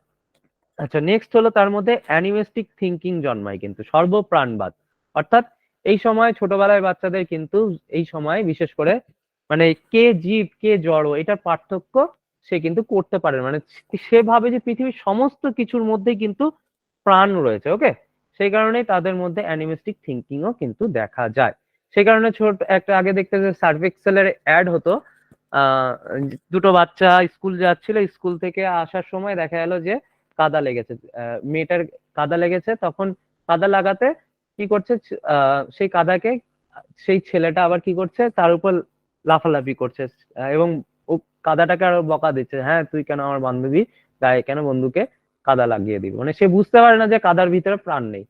বা আমরা কিন্তু অনেক সময় কি হয়, ছোট বাচ্চারা যখন থাকে দেওয়ালে, ধরে নাও অনেক সময় দেওয়ালে হোক বা মেঝেতে হোক লেগে যায়, তখন আমরা কি করি, আহ মেঝেকেই মারি, যাতে বোঝানোর চেষ্টা করে এই তোকে মেরেছে তো ঠিক আছে, চল আমি ওকে মেরে তোর বদলা নিচ্ছি। ওকে। সে ভাবে যে দেওয়াল বা মেঝেকে মারলে ওদের লাগবে। ঠিক আছে। অর্থাৎ সে কিন্তু ভাবে মনে হয় মেঝেতেও প্রাণ আছে বা সেই কাদাটা ছিল সেটার মধ্যেও প্রাণ আছে, সে কিন্তু বুঝতে পারে না যে কোনটার ভিতর প্রাণ আছে কোনটার মধ্যে নেই। অর্থাৎ পৃথিবীর সমস্ত জিনিসের মধ্যেই কিন্তু সে তার প্রাণ আছে সেটা কিন্তু জন্মায়। নেক্সট এই স্টেজে দেখা যাচ্ছে হলো ইগোসেন্ট্রিক থিঙ্কিং। ইগোসেন্ট্রিক থিঙ্কিংটা কি? অ্যাকচুয়ালি হলো আহ সে কিন্তু অন্যের ভিউ পয়েন্ট, মানে তুমি কি চিন্তা ভাবনা করছো, মানে আহ, ছোট বাচ্চা যদি থাকে তার মা বাবা, সে ভাবে যে আমি যা চিন্তা ভাবনা করছি আমার মা বাবাও হয়তোবা সেমটাই হয়তোবা চিন্তা করছে, বা সেই সে আমি যেইভাবে চিন্তা করছি বা দেখছি একটা জিনিসকে অবজার্ভ করছি বুঝছি, হয়তো বা আমার মা বাবাও সেইভাবেই হয়তো বুঝছে সেই জিনিসটা, অর্থাৎ ইগো সেন্ট্রিক থিঙ্কিংটা এই সময় থাকে। এবং যেরকম এখানে একটা শিশু বলেছে যে আজকে মাকে বললো স্কুল থেকে এসে যে মা আজকে রাহুলকে প্রিন্সিপাল স্যার খুব বকেছে। তখন মা জিজ্ঞেস করলো যে রাহুলটা কে? তখন শিশুটা অবাক হয়ে বলে, সে কি তুমি কি রাহুলকে চেনো না? কেন এরকম বললো, কারণটা কি? সে ভাবে যে সেই বাচ্চাটা ভাবে যে আহ যে সে যাকে চেনে, মানে সেই বাচ্চা ছেলেটা যাকে চেনে হয়তোবা তার মাও সবাইকে চেনে, এরকম ব্যাপারটা কাজ করবে। ওকে, এই জিনিসটা আস্তে আস্তে সে যখন পরের স্টেজে আসে এটা একটু বন্ধ হয়ে যায়, যখন তার সোশ্যালাইজেশনটা খুব বন্ধুদের সাথে যখন খেলাধুলো করবে, বুঝবে, জানবে, এবং তার সাথে সাথে ইগোসেন্ট্রিক থিঙ্কিংটাও আস্তে আস্তে কিন্তু বন্ধ হয়ে যায়। ওকে, একমুখী চিন্তন। ওকে, এক্ষেত্রে দেখো যে অ্যাকচুয়ালি এক্ষেত্রে একটা ছবি আছে, মানে তাদের চিন্তা করার ক্ষমতা নয় একদিকেই হয়ে থাকে, মানে দুভাবে, অর্থাৎ ডাইভার্জিফাই ভাবে কিন্তু চিন্তা ভাবনা করতে পারে না কিন্তু। ওকে, তো সেই ক্ষেত্রে দেখা যাচ্ছে যে এখানে দুটো পাত্র আছে, দুটো পাত্রের মধ্যে একটা পাত্রে আমরা জলটাকে কি করলাম, দুটো পাত্রই আছে এবং একটা পাত্র নিয়ে এরকম লম্বা আকৃতি একটা পাত্রে ঢুকিয়ে দিলাম এবং জিজ্ঞেস করলাম যে বলো তো কোনটা পাত্রে বেশি জল আছে, ও বলবে যে এটাতে পাত্রে জল বেশি আছে। কারণটা কেন? তার মধ্যে কিন্তু একমুখী চিন্তন হয়েছে যে এইটাতে আমরা জল দেখছি যে এটার হাইটটা বেশি আছে, তার মানে এখানে সে কিন্তু দেখলো না যে এটা হাইট বা এবং তার সাথে সাথে প্রস্থটা কি আছে সেটা কিন্তু সে কিন্তু বোঝাচ্ছে, অর্থাৎ একমুখী চিন্তনটা থাকে কিন্তু এই বয়সে। এবং সেক্ষেত্রে উভমুখী যেটা হলো চিন্তন, মানে ইরিভার্সিবল থিঙ্কিং, এটা কিন্তু থাকে না কিন্তু, যেটা বললাম যে সেইটাকে ঢেলে আরেকটা জায়গায় দেখাবে সেই জিনিসটা কিন্তু থাকে না কিন্তু। ওকে, তার মানে এত কিছু এই সময় দেখা যায় কিন্তু। এছাড়াও এই সময় দেখা যায় যে সোসিও ড্রামাটিক প্লে, অর্থাৎ বন্ধুদের সাথে কল্পনার দ্বারা কিন্তু সৃষ্ট কিছু খেলা খেলে, যেরকম পুতুল বিয়ে দেয়, দোকান ঘরের ব্যবসা করে, এরকম খেলা কিন্তু এই সময় বাচ্চারা করে থাকে কিন্তু। নেক্সট আছে হলো আমাদের কংক্রিট অপারেশনাল স্টেজ। এই সময় বাচ্চাদের অ্যানিমিস্টিক থিঙ্কিং বন্ধ হয়ে যায়, ঠিক আছে? ওই যে সর্বপ্রাণবাদের চিন্তা ভাবনা দূর হয়ে যায়, ইগোসেন্ট্রিক থিঙ্কিং, যে মানে এক, মানে আমার মধ্যে আমি যা ভাবছি অন্য কেউ সেই ভাবছে, সেই জিনিসটা বন্ধ হয়ে যায়। সেন্ট্রেশন দূর হয়ে যায়, মানে একমুখী চিন্তন দূর হয়ে যায়, সে কিন্তু ডাইমেনশন দিয়ে ভাবতে শুরু করবে, মানে বহু ভাবে যে নানান ভাবে সে তখন কিন্তু চিন্তা ভাবনা করে, অর্থাৎ রিভার্সেবল দেখা যায়, সে কিন্তু তখন বুঝতে পারবে যে কোন পাত্রে, ও কিন্তু তখন কিন্তু অনায়াসে বুঝতে পারবে যে দুটোতেই সমান জল আছে, কারণ এই পাত্র থেকে ওই পাত্রে এই জলটা ঢালা হয়েছিল এবং তাদের দুজনের একটাতে হাইট বেশি আছে ঠিকই, কিন্তু একটা দেখা যাচ্ছে যে প্রস্থটাও কিন্তু ওয়েটটাও কিন্তু বেশি আছে, সেই হিসাবে কিন্তু দুটোতেই সমান জল আছে, সে কিন্তু বুঝতে পারে। এবং এছাড়া এই বয়সে কিছু দেখা যায় যেগুলো হলো বৈশিষ্ট্য, যেরকম ক্লাসিফিকেশন অ্যাবিলিটি। এই সময় বাচ্চাদের সামনে তুমি যদি কিছু জিনিস যদি রেখে যদি দাও, এই কংক্রিট অপারেশনাল স্টেজ সাধারণত সেক্ষেত্রে আহ তো এই ক্ষেত্রে তোমাদের মধ্যে আরেকটা জিনিস দেখা যায় যে 7 থেকে 11 বছর বয়সে, মানে তোমার ক্লাসিফিকেশন তার সামনে যাই দিয়ে দাও না কেন, ও ছোট থেকে বড়, বড় থেকে ছোট, বা কোনো হাইট ভাবে বা একই জিনিস সমগোত্রীয় জিনিসগুলোকে ক্লাসিফাই করতে পারে, নির্দিষ্ট করতে পারে, যেরকম স্ট্যাম্প, কয়েন, কার্ড কালেকশন। আমরা ছোটবেলায় যখন ছিলাম আমরা কিন্তু এইসব জিনিস কালেকশন করতাম, অর্থাৎ ভালোবাসি এই সময়। তারপরে হলো আমাদের যেটা হলো সিরিয়ালটেশন অ্যাবিলিটি, এটাও হয়ে থাকে ওজন বা উচ্চতার ভিত্তিতে। ইন্ডাকটিভ থিঙ্কিং, ঠিক আছে, অর্থাৎ আরোহী চিন্তন হয়ে থাকে, ঠিক আছে। আরোহী চিন্তনটা কিরকম, যে আমরা বিভিন্ন ধরনের পাখি দেখলাম এবং এটা পাখি সম্পর্কে কিন্তু একটা জেনারেলাইজ করলাম, অর্থাৎ এই ইন্ডাকটিভ থিঙ্কিংটা কিন্তু তাদের মধ্যে তৈরি হয়ে থাকে কিন্তু। ওকে, অর্থাৎ অবরোহী, কি বলে, আরোহী চিন্তনটা, অর্থাৎ আমরা সিম্পল জিনিসগুলো দেখে দেখে স্পেসিফাই করতে পারি, মানে রাম হয় মরণশীল, যদু হয় মরণশীল, এইভাবে যে স্টেটমেন্ট গুলো থাকে সেগুলো থেকে আমি বলতে পারি যে সকল মানুষ হয় মরণশীল, এরকম জিনিসগুলো তার এই সময় সময় কিন্তু দেখা যায় কিন্তু। ওকে, তাহলে অ্যাবস্ট্রাক্ট থিঙ্কিং, কংক্রিট থিঙ্কিং বোঝা গেছে, কিন্তু এক্ষেত্রে কিন্তু কংক্রিট থিঙ্কিং জন্মায় কিন্তু অ্যাবস্ট্রাক্ট অর্থাৎ বিমূর্ত চিন্তনের ক্ষমতা কিন্তু হয় না কিন্তু। মূর্ত জিনিস মানে যেগুলো আমাদের সামনে রয়েছে সেগুলো জিনিস আমরা দেখতে পারি। ওকে, আরোহী অবরোহী সম্পর্কে আমি আর বলছি না, তোমরা অনেকেই জানো। তো এটা হলো এটা হলো আমাদের ইন্ডাকটিভ বা আরোহী থিঙ্কিং এর এক্সাম্পল। আর এটা হলো যেটা হলো আমাদের সিদ্ধান্ত, মানে কিছু উদাহরণ, মানে একটা জিনিস আমরা বলে দিলাম, সূত্র থেকে আমরা কোনো কিছুতে উপনীত করব যখন কিছু। ওকে, এই জিনিসগুলো কিন্তু এই ডিডাকটিভ থিঙ্কিং কিন্তু এই স্টেজে দেখা যায় না। ডিডাকটিভ থিঙ্কিং কিন্তু হয়ে যায় হলো আমাদের ফর্মাল অপারেশনাল স্টেজে। ফর্মাল অপারেশনাল স্টেজে আমাদের মধ্যে কি কি হচ্ছে, মেন দুটো জিনিস হয়ে থাকে। সেটা হলো অ্যাবস্ট্রাক্ট থিঙ্কিং, অর্থাৎ দেখো এই সময় কিন্তু আমাদের অঙ্কগুলো কিন্তু চেঞ্জ হয়ে যায়। আমাদের বয়স যখন 12 বছর বয়সে চলে আসি, তখন কিন্তু দেখবে যে বীজগণিতের কনসেপ্ট চলে আসে। বীজগণিতে এক্স স্কোয়ার জিনিসটা কি, এ প্লাস বি হোল স্কোয়ার জিনিসগুলো কি, এইসব জিনিসের কোনো অ্যাপ্লিকেবিলিটি আছে নেই, মানে সাধারণত আমরা বুঝতে পারি না, কিন্তু মানে তবু আমাদেরকে এই অঙ্কগুলো কিন্তু এই বয়সে এসে দেওয়া হয়ে থাকে, কারণ এই সময় বাচ্চাদের কিন্তু অ্যাবস্ট্রাক্ট জিনিসগুলো নিয়ে, অর্থাৎ যেগুলো আমাদের চোখের সামনে নেই, সেই সব জিনিসগুলো নিয়ে আমরা নড়াচড়া করতে পারি। এবং তার সাথে সাথে আমরা কোন একটা সূত্র থেকে কিন্তু মানে কোন একটা উদাহরণে যেতে পারি কিন্তু। ওকে, দেখো এখানে অ্যাবস্ট্রাক্ট থিঙ্কিং এর হিসাবে যেরকম ফ্রিডম, লাভ, অনেস্টি, এইসব জিনিসগুলো কিন্তু আমাদের অ্যাবস্ট্রাক্ট থিঙ্কিং এর মধ্যে পড়ে। আর একটা খুব গুরুত্বপূর্ণ জিনিস তৈরি হয়ে থাকে, সেটা হলো প্রবলেম সলভিং। এই সময় বাচ্চাদের কিন্তু যে কোনো সমস্যা যেগুলো আছে সেগুলোকেও কিন্তু সমাধান করতে পারে হাইপোথিসিসের বেসিসে। এবং এই সমস্যাগুলো সমাধান করে কিভাবে, আমরা প্রথমে কোনো একটা সমস্যাকে সংজ্ঞায়িত করব, সম্ভাব্য অনুসন্ধান করব, মানে প্রথমে একটা সমস্যাকে আমরা ডিফাইন করব, অর্থাৎ প্রবলেমটাকে সিলেক্ট করব বা প্রবলেমটাকে ডিফাইন করব, এবং তার বেসিসে কিছু হাইপোথিসিস, সেই সমস্যাটাকে সমাধানের জন্য আমরা কিছু ব্রেনে কিন্তু অনুমান করব, এই পদ্ধতি অনুসরণ করব নাকি ওই পদ্ধতি অনুসরণ করব। এবং অর্থাৎ সেটাই কিন্তু হয়ে যাবে কি, আগের থেকে কল্পনা করা বা অনুমান করা, যেটাকে আমরা হাইপোথিসিস বলি। এবং যেই অনুমানটা করেছি আমরা, সেটাকে আমরা কিন্তু টেস্টিং করার চেষ্টা করব, অর্থাৎ হাইপোথিসিস ফ্রেম করব। লাস্টে গিয়ে আমাদের কিন্তু কনক্লুশন থাকবে, অর্থাৎ এই পদ্ধতি অনুসারে কিন্তু আমরা কিন্তু সাধারণত করে থাকি। তাছাড়া এইসব সময় কিন্তু অবরোহী হয়ে থাকে, এইসব জিনিসগুলো কিন্তু দেখা যায়, কিন্তু এখানে দেখো অবরোহী দেওয়া আছে। আমি একটু ফাস্ট চলছি, কারণ আমাদের কিছু কোশ্চেন আছে যেগুলোকে সলভ করাতে হবে। তাহলে এই স্কিমার অ্যাকচুয়ালি যে ইমপ্লিকেশন অফ দ্য পিয়াজের থিওরি, তো আমাদের যেহেতু আমরা এডুকেশনের ক্ষেত্রে আমরা পড়বো বিষয়গুলো সিডিপির ক্ষেত্রে, সেক্ষেত্রে প্রত্যেকটা থিওরি কিন্তু এডুকেশন ইমপ্লিকেশন রয়েছে, এই থিওরিটারও কিন্তু এডুকেশন ইমপ্লিকেশন আছে।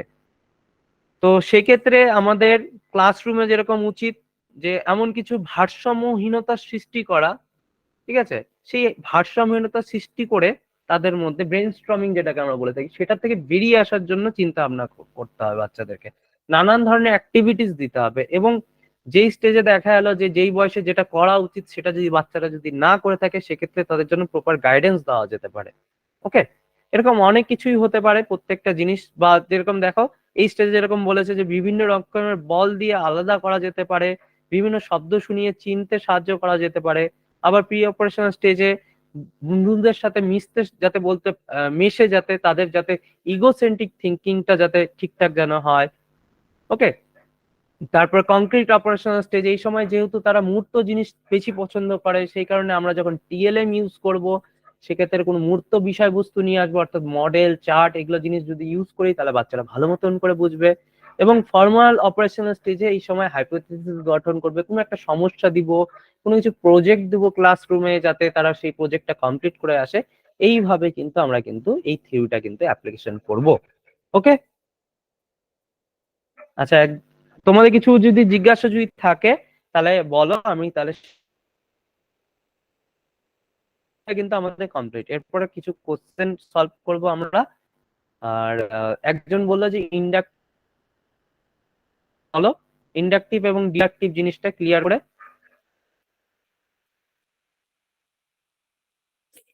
আচ্ছা, একজন বলছে পড়ান, একজন বলছে ইন্ডাকটিভটা বলুন আর একবার। আচ্ছা, একটু শর্ট আমি বলে দিচ্ছি। ইন্ডাকটিভ থিঙ্কিং যেটাকে বলছি আমরা কি, আরোহী, তাই তো। আরোহী থিঙ্কিং হলো, ধরে নাও যেরকম রাম হয়, রাম ইজ মর্টাল, তাই তো, রাম ইজ মর্টাল। আচ্ছা, Shyam is mortal, Jadu is mortal. এইভাবে এই যে এক একটা হলো স্পেসিফিক স্পেসিফিক স্টেটমেন্ট, এই স্পেসিফিক স্পেসিফিক স্টেটমেন্ট থেকে যখন আমরা কিছু একটা সাধারণীকরণ করছি, ঠিক আছে, এবং সবগুলা ওয়ার্ড দেখে আমরা বুঝতে পারলাম যে দেখা যাচ্ছে সবাই তো মানুষ, রাম যদু মধু সবাই তো মানুষ, এবং তাদেরকে দেখা যাচ্ছে তারা সবাই মরণশীল, তাই তো? তখন আমরা বলে দিলাম যে সকল মানুষ হয়, অর্থাৎ এই যে স্পেসিফিক জিনিসগুলো থেকে আমি সিদ্ধান্ত এলাম, অর্থাৎ সাধারণই করলাম যে সকল মানুষ হয় মরণশীল, এটা হয়ে যাচ্ছে ইন্ডাকটিভ। এটারই সেম উল্টোটা হলো আমাদের ডিডাকটিভ, যেটাকে আমরা বলছি দ তো ম্যান ইজ মর্টাল, হ্যাঁ ঠিক, সকল মানুষ হয় মরণশীল, একই জিনিস। আচ্ছা, উল্টোটা হয়ে যাবে কি আমাদের ডিডাকটিভ থিঙ্কিং, তাই তো? আচ্ছা, ব্রেন স্টর্মিংটা বলছি। ডিডাকটিভ থিঙ্কিংটা হলো সেম উল্টোটা, যে আমার কাছে বলা আছে যে সকল মানুষ হয় মরণশীল, ঠিক আছে? এরকম একটা হলো কি বলবো, এই ক্ষেত্রে একটা হলো ধরে নাও সাধারণ একটা বাক্য বলা আছে, সকল মানুষ হয় মরণশীল। এবার আমাকে সেটাকে সলভ করতে হবে, দেখা গেলো এটা একটা সূত্র বলতে পারি, ঠিক আছে? সেই সূত্র থেকে আমি সলভ করতে পারি যে রাম হয় মানুষ, সুতরাং রাম হয় মরণশীল, এরকম ব্যাপারটা, ঠিক আছে? যে সেই সূত্রটাকে কাজে লাগিয়ে আমি আমি কোনো একটা জিনিসকে সলভ করছি, অর্থাৎ যখন আমরা স্পেসিফিক স্পেসিফিক জিনিসগুলো থেকে জেনারেলাইজ করছি, ঠিক আছে, সেটা হয়ে যাবে ইন্ডাকটিভ। আর যখন একটা জেনারেল স্টেটমেন্ট থেকে আমরা স্পেসিফাই করে যাচ্ছি, ঠিক আছে, একটা স্পেসিফিক জায়গায় যাচ্ছি, সেটা হয়ে যাবে আমাদের হলো ডিডাকটিভ থিঙ্কিং। ওকে, ক্লিয়ার আশা করি। আচ্ছা আচ্ছা, আর হলো ব্রেন স্টর্মিং নিয়ে একজন বলেছে, ব্রেন স্টর্মিংটা অ্যাকচুয়ালি হলো মস্তিষ্ক ঝঞ্ঝা, যেটা সাধারণত ক্রিয়েটিভিটি বা তাদের থিঙ্কিং ক্যাপাসিটিকে বাড়ানোর জন্য ইউজ করা যায়। ক্লাসরুমে দেখবে যে অনেক সময় টিচাররা সাধারণত কি করে, বাচ্চাদের মধ্যে তার ক্রিয়েটিভিটি বা থিঙ্কিং ক্যাপাসিটিটাকে বাড়ানোর জন্য কি করে থাকে, এমন কিছু প্রবলেমের মধ্যে ফেলে দেয়, এবং সেই প্রবলেম থেকে আহ, বেরিয়ে আসা বা সেই প্রবলেমটাকে সলভ করার জন্য স্টুডেন্টরাই কিন্তু, মানে একটা প্রবলেম দিয়ে দিল, স্টুডেন্টরাই সেটাকে সলভ করার চেষ্টা করে, নানান ধরনের মন্তব্য করে, এবং মন্তব্য করে মানে তাদেরকেই মানে আমরা সেইভাবে মানে হেল্প করে থাকি যাতে তারা সেই প্রবলেমটা সলভ করতে পারে। নিজেরাই করবে, জাস্ট আমরা শুধু থাকবো, শুধু দেখবো, এবং সেটাকে পরিচালনা করবে, এবং লাস্টে একটা কনক্লুশন নিজেদের মধ্যেই মত ইসে করে বলতে পারি যে তারা সেখান থেকে একটা প্রবলেমটাকে সলভ করে, ঠিক আছে? তো এইভাবে আমরা ক্লাসরুমের মধ্যে প্রবলেম সলভিং এর জন্য বা নিজেদের মধ্যে ক্রিয়েটিভিটি বা থিঙ্কিং ক্যাপাসিটি বাড়ানোর জন্য সাধারণ মস্তিষ্ক ঝঞ্ঝা বা ব্রেন স্টর্মিং এর হেল্প নিয়ে থাকে। ওকে, এবার আমরা কিছু কোশ্চেন আছে, সেগুলো কিছু সলভ করে নেব। আমি ইংরেজি কোশ্চেন গুলো বলবো না, বাংলা কোশ্চেন গুলো আসবো, ঠিক আছে? বাংলা কোশ্চেনই, ইংরেজি বাংলা দুটোতেই আসবো। 4-5টা আমরা কোশ্চেন সলভ করে নিই, তোমরা এবার একটু অপশন গুলো বলবে। ওকে, সবাই বলবে, ঠিক আছে? যারা আছো ক্লাসে সবাই বলবে। ওকে, সবাই চেষ্টা করো।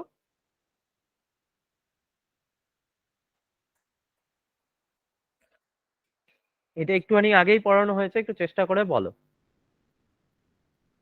আচ্ছা, হ্যান্ড রাইজ করে হবে না, তোমরা চ্যাট বক্স ওপেন আছে তো বলো। আচ্ছা, একজন বলছে 1 নাম্বার। আচ্ছা, একজন বলছে B নাম্বার। অ্যাডাপ্টেশন, কি বলছে যে cognitive development the two complementary process of accommodation and assimilation. একটুখানি আগেই আমরা বললাম যে অ্যাকোমোডেশন এবং অ্যাসিমিলেশনের হিসাবে যে আত্মীকরণ এবং সহযোজন কিসের অংশ? অভিযোজনের অংশ ছিল। অভিযোজন মানে কি? অ্যাডাপ্টেশন। ক্লিয়ার? দুটো ভাগে ভাগ ছিল, একটুখানি আগেই বললাম, তাহলে মানে অ্যাডাপ্টেশন অ্যান্সার। কেন অ্যান্সার হয়েছে নিচে আমরা পেয়ে যাব।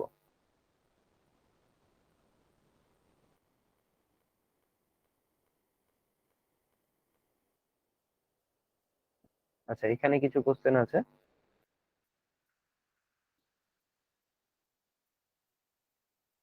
আচ্ছা, এখানে দেখো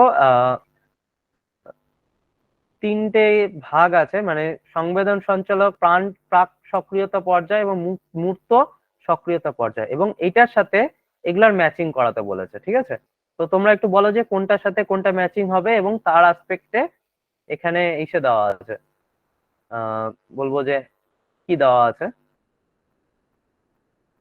ওকে, আমি আগে এখানে আসি, কারণ যেহেতু বড় এই জিনিসটা, তোমরা আগে দেখে নাও যে কোনটার সাথে কোনটা ম্যাচিং খাবে, যে এইটার সাথে কোনটা ম্যাচিং খাবে, এটার সাথে কোনটা ম্যাচিং খাবে, এটার সাথে কোনটার সাথে। একের সাথে কোনটা যাবে বলো?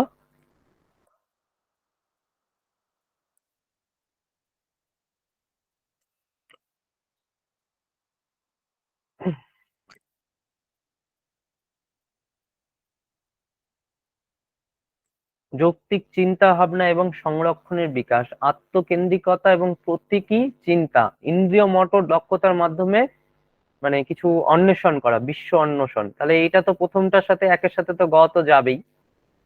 সেন্সরি মোটর,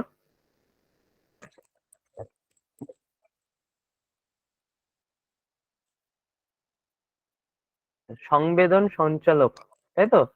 এটার সাথে এটা যাবে।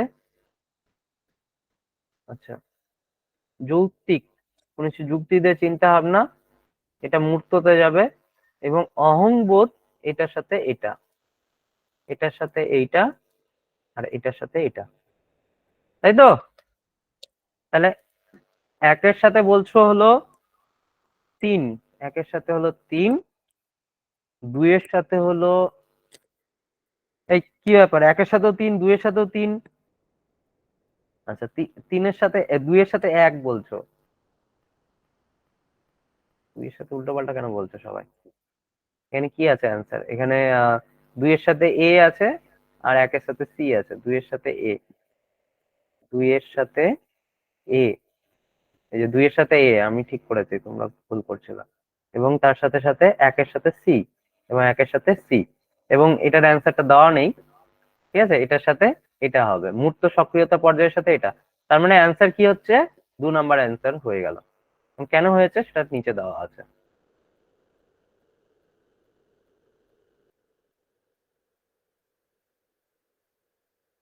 Next question. এগুলো একটু ভাষা একটু কঠিন আছে, কারণ ইংরেজি থেকে ট্রান্সলেট করা হয়েছে। নেক্সট কোশ্চেনে চলে আসো। আমি আর বেশিক্ষণ রাখবো না, বেশি আর কোশ্চেন করাবো না, কারণ অনেকেরই নেট প্যাক শেষ হয়ে গেছে বলছিল। আচ্ছা, কেউ বলছে 3 নাম্বার অপশন, তাই তো, স্কিমাস, মানসিক কাঠামো বা চিন্তার ব্লক, বিল্ডিং ব্লক। কেউ 4 বলছে, উন্নয়ন অঞ্চল। না, উন্নয়ন অঞ্চল তো হবেই না। যদিও বা অ্যান্সার যদি দেওয়া থাকে, তাও আমি বলবো যে উন্নয়ন অঞ্চল। স্কিমাস হবে, স্কিমা হবে, মানসিক কাঠামো। তুমি আগেই বলা হয়েছে, এটা মন দিয়ে পড়া দরকার ছিল। চলো নেক্সট কোশ্চেন। এটা বলো, জিন পিয়াজের তত্ত্বে একটি শিশু একটি গাড়ি নাড়া বলে মনে করে, সেটি কি প্রদর্শন করেছে? সবাই চেষ্টা করো।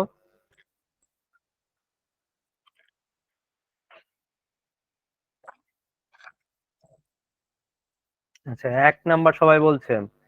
সবাই যখন সি, কেন সিটা হবেই না, উল্টো পাল্টা। মানে এ তো দেখছি অচল ঘড়ি দিনুবার ঠিকঠাক টাইম দেয়। তাহলে অ্যানিমেস্টিক থিঙ্কিং হবে। মানে সবকিছুর ভিতরে তার প্রাণ আছে, এরকম ভাবে গাড়ির ভিতরেও প্রাণ আছে। ওকে।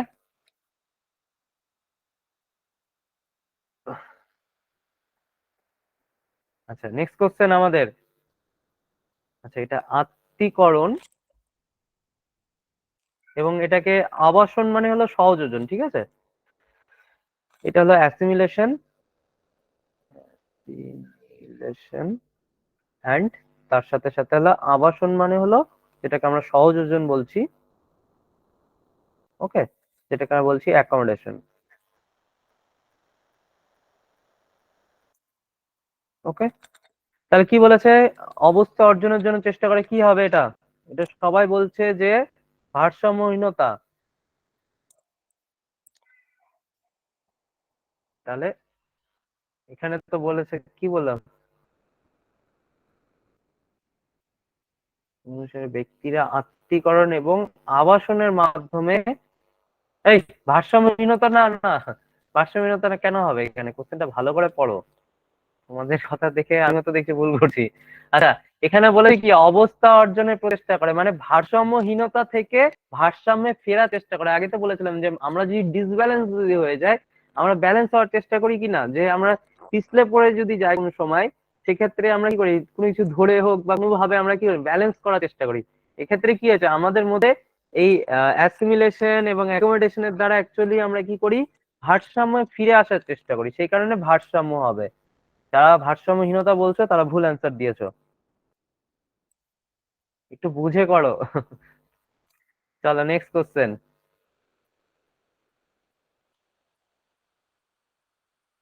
আচ্ছা, এটা বলো, পিঁয়াজের যে জ্ঞানমূলক বিকাশের তত্ত্বের অন্যতম প্রধান সমালোচনা কি হতে পারে?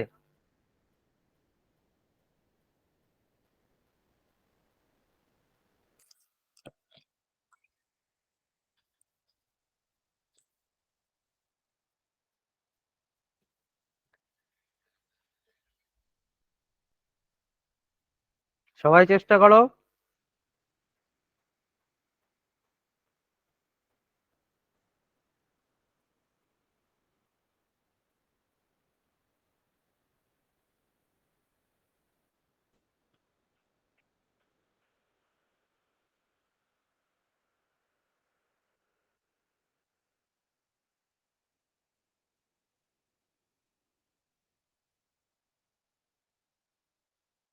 আমি চাই সবাই যাতে অ্যান্সার দাও।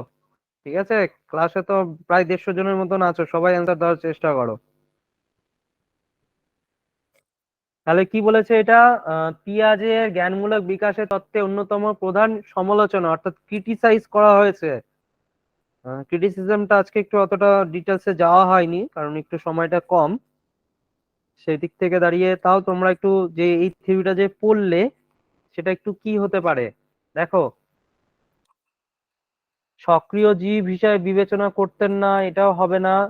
তিনি জ্ঞানের ক্ষেত্রে ভাষার ভূমিকার খুব গুরুত্ব দিয়েছেন, সেটাও কোনো সময় বলেনি। আচ্ছা, তিনি পুরস্কার এবং শাস্তির উপর খুব বেশি জোর দিয়েছেন, এটা নিয়েও বলেনি। কিন্তু তিনি সংস্কৃতি এবং সমাজের প্রভাবকে বিবেচনা করেননি, এটা অবশ্য ঠিক। কারণ তিনি কিছু কিছু জায়গায় সমাজ এবং সংস্কৃতি কালচারাল ফ্যাক্টরকে গুরুত্ব কম দিয়েছে। কারণ অনেক ক্ষেত্রে দেখা যায় যে 0 থেকে 2 বছরে অনেক কিছু বিকশিত হয় না বাচ্চাদের মধ্যে। অ্যাকচুয়ালি তিনি কি করেছিলেন, তার যে ছেলে মেয়ে তাদেরকে নিয়ে বেশি গবেষণা করেছিলেন, বাইরের ছেলেপেলেদেরকে নিয়ে খুব কমই কাজ করেছিলেন। ঠিক আছে, মানে আহ তার যে রিসার্চটা সেক্ষেত্রে কিছু খামতি থেকে আছে, তিনি সংস্কৃতি এবং সমাজের প্রভাব বিচার করেননি। এটা হয়ে যাবে হলো আনসার।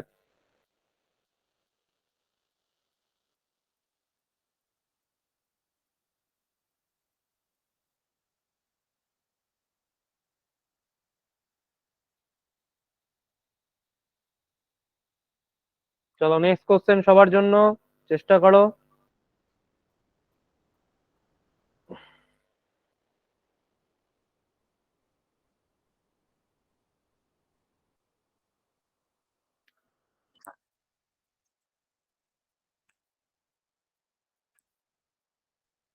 আচ্ছা।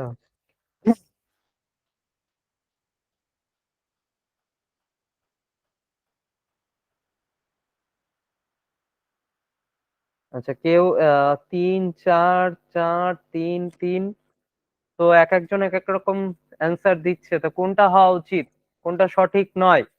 কি বলেছে? পিঁয়াজের যে প্রজ্ঞামূলক বিকাশ সম্পর্কে নিচের কোনটি বিবৃতিটি সঠিক? আহ সঠিক হওয়া উচিত হলো, এটা তো বলেইনি, শিশুদের সাংস্কৃতিক প্রেক্ষাপট অনুযায়ী স্তরের ক্রম পরিবর্তিত হতে পারে, এটাও বলেননি তিনি কোনো জায়গায়। তিনি যুক্তি দেন যে স্তরে স্তরে অগ্রগতির পরিবর্তে প্রজ্ঞামূলক বিকাশ অব্যাহত রয়েছে, এটাও বলেনি। কিন্তু স্তরগুলি হলো অপরিবর্তনীয়, যার অর্থ হলো কোনো স্তর এড়ানোই যায় না। মানে একটা স্টেজ না কমপ্লিট করে তুমি আরেকটা স্টেজে যেতে পারবে না, সেটাই হওয়া উচিত। কারণ একটা স্টেজ তো স্কিপ করে তুমি তো, ধরে নাও প্রি অপারেশন স্টেজ না করেই তুমি দেখা গেল যে তুমি চলে গেছো একদম কমপ্লিট অপারেশন, মাঝখানে স্টেজটা বাদ দিয়েই চলে গেছো, এরকম তো হয় না। বাচ্চাদের একটা স্টেজের পরপরই কিন্তু হতে থাকে কিন্তু।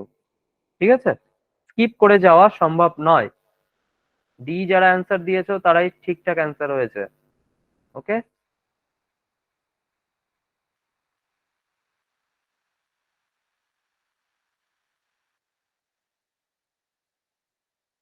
আচ্ছা, এটা হবে হলো বয়াম বা জার। ঠিক আছে।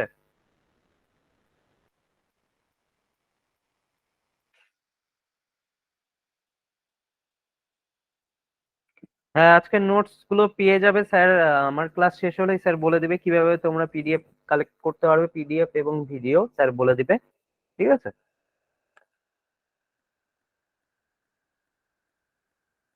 সংরক্ষণের ধারণা, এখানে একটা ক্যান্ডি, এরকম ভাবেই কোশ্চেন গুলো কিন্তু আসবে। ঠিক আছে, আমাদের টেট বা সিটেট যাই বলো না কেন, সেক্ষেত্রে কিন্তু কোশ্চেন অত ডিরেক্ট আসবে না, এরকম ধরনের কিছু একটা এক্সাম্পল দিয়ে দিবে। 5 বছর বয়সী ছেলে, লম্বা জার, এখানে বয়সও উল্লেখ করে দিয়েছে। তাহলে এই 5 বছর বয়সে একটা বাচ্চা কোন স্টেজে থাকে? সাধারণত আমাদের প্রি অপারেশনাল স্টেজে থাকে। আমরা জানি যে প্রি অপারেশনাল স্টেজে তাদের কিছু খামতি থেকে যায়, তাই তো? বিশেষ করে তাদের একমুখী চিন্তন হয়ে থাকে, মানে সেন্ট্রেশন থাকে তাদের।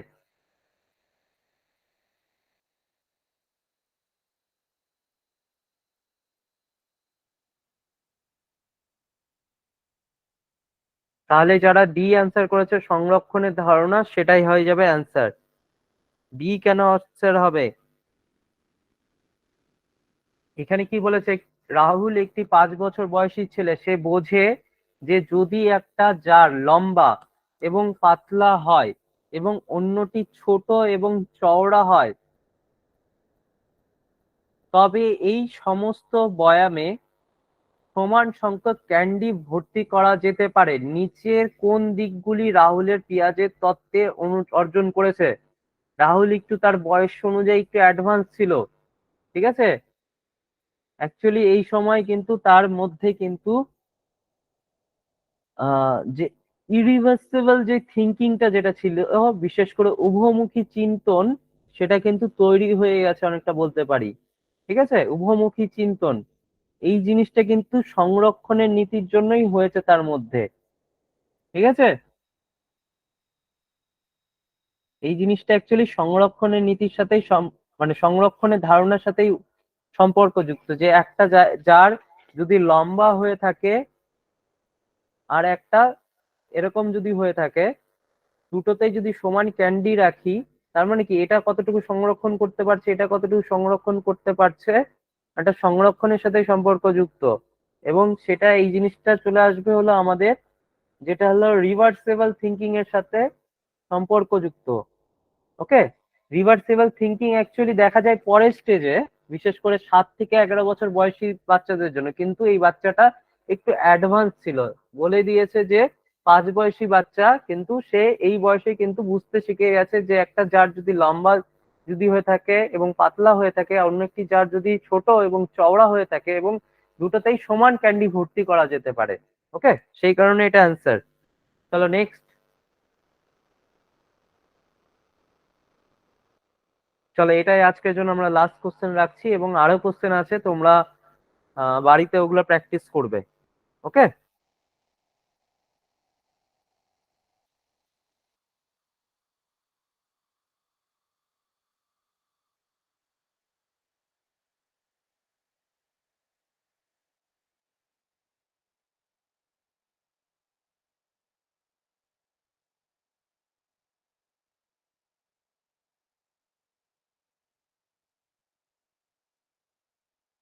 এই কোশ্চেনটা একটু বাংলাটা একটু আচ্ছা,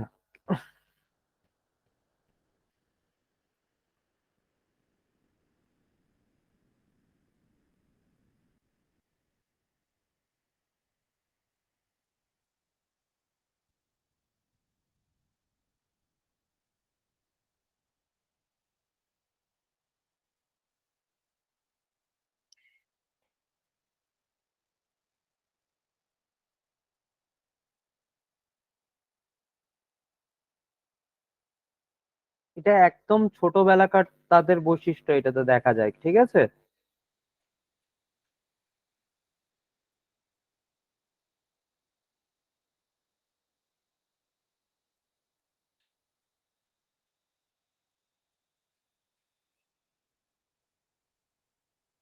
তাহলে এটা অ্যান্সার।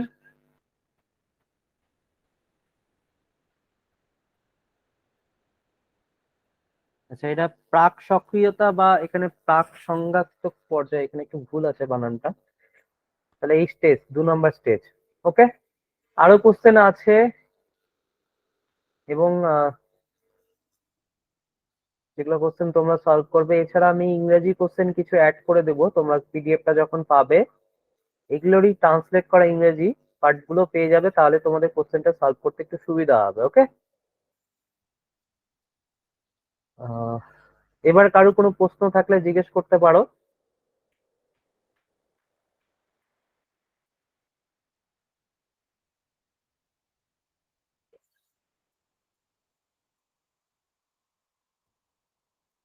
স্যার স্যার ক্লাস হয়ে গেছে স্যার? হ্যাঁ, আমার মোটামুটি কমপ্লিট। ওদের যদি কিছু বলার থাকে তো বলতে পারে। আর আমি একটু গ্রুপটা ওপেন করে দিচ্ছি তোমাদের জন্য। তোমাদের ক্লাসটা কেমন লাগলো একটু প্লিজ শেয়ার করো। দেখো গ্রুপটা ওপেন করা আছে, গ্রুপটা দেখো ওপেন আছে, তোমরা প্লিজ তোমাদের ফিডব্যাক শেয়ার করো কেমন লেগেছে। সেটা যাই হোক, পজিটিভ নেগেটিভ যাই হোক না কেন, একটু শেয়ার করো প্লিজ। একটু একটা দুটো লাইনে খুব ভালো ভালো বুঝতে পারলাম, ঠিকঠাক, থ্যাংক ইউ, এরকম না, একটু এই ডিটেলসে বলো তাহলে খুব ভালো লাগবে। কারণ স্যার প্রায় 1.5 ঘন্টা তোমার জন্য রয়েছে। এই এই যে নোটসটা, এটা তো বুঝতে পারছো যে এই নোটসটা বানাতে কতক্ষণ সময় লাগে। আমি অন্যান্য সবকিছু ছেড়ে দিলাম, আর আশা করি এই ডিটেলস নোটস গুলো পেয়ে গেলে দেখবে, আমি সবসময় বইয়ের পক্ষে যে বই ছাড়া চলবে না, কিন্তু তারপরেও হয়তো কারোর এই মুহূর্তে বই নেই, কিন্তু সেও কিন্তু কি বলবো যে এই নোটস এর উপর বেস করে তুমি অনেকটা এগিয়ে যেতে পারবে। তারপর অবশ্যই বই কেন, বই অবশ্যই লাগবে। একটু প্লিজ তোমাদের ফিডব্যাক গ্রুপে শেয়ার করো, একটু হোয়াটসঅ্যাপ গ্রুপে, যাতে বাকিরাও জানতে পারে যে হ্যাঁ সত্যি ভালো হচ্ছে না খারাপ হচ্ছে। সেই জন্য বলছি যে সবটাই লেখো তোমাদের মতো করে, একটু প্লিজ এ করো। এইরকম টাইপের না, নাইস, ভালো লাগছে, থ্যাংক ইউ, খুব ভালো, এরকম না, মানে একটু ডিটেলসে কি পাওয়া যাবে না যে কেন ভালো লাগছে বা কিসের জন্য। একটু যদি ডিটেলসে বলো খুব ভালো লাগে, মানে স্যারের কাছে এই ফিডব্যাক গুলো গেলে তোমার স্যারেরও ভালো লাগবে। একটু যদি প্লিজ তোমরা ডিটেলসে বলো।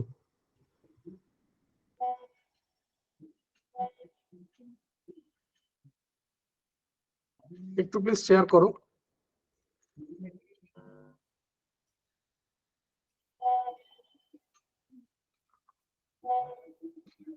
আমি এটা আর 1টা মিনিট খুলে রাখবো, 9টা 25 হলে আমি বন্ধ করে দেবো। তোমাদের ফিডব্যাক গুলো একটু দাও, একটু যদি ডিটেলসে বলো খুব ভালো লাগবে। 9টা 25 হয়ে গেলে আমি বন্ধ করে দেবো, আর মাত্র কয়েকটা সেকেন্ড।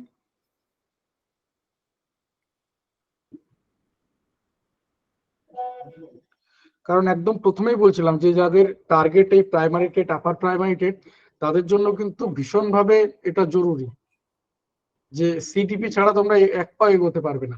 আর আগামীকাল ক্লাস থাকবে তোমার mainly GK part, mainly geography সাবজেক্টের কথা যদি বলি তাহলে জিওগ্রাফি ক্লাস থাকবে।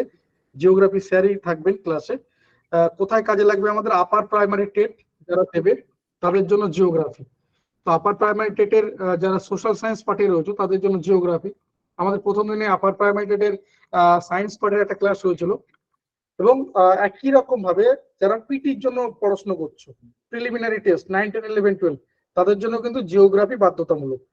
তো আর কি যাদের ডিএলএড বা বিএড উভয় ক্যান্ডিডেটদের কিন্তু পড়তে হচ্ছে এটা, কারণ ক্লাস 1 থেকে ক্লাস 8 পর্যন্ত ডিএলএড রয়েছে। তো সেক্ষেত্রে তুমি যখন সামনে আপার প্রাইমারি বেরোবে, মানে একটা ভালো খবর, এটা তো তোমরা শুনেছো যে 2022 সালে যে রিক্রুটমেন্ট সেই এটা পুরো বেরিয়ে গেছে।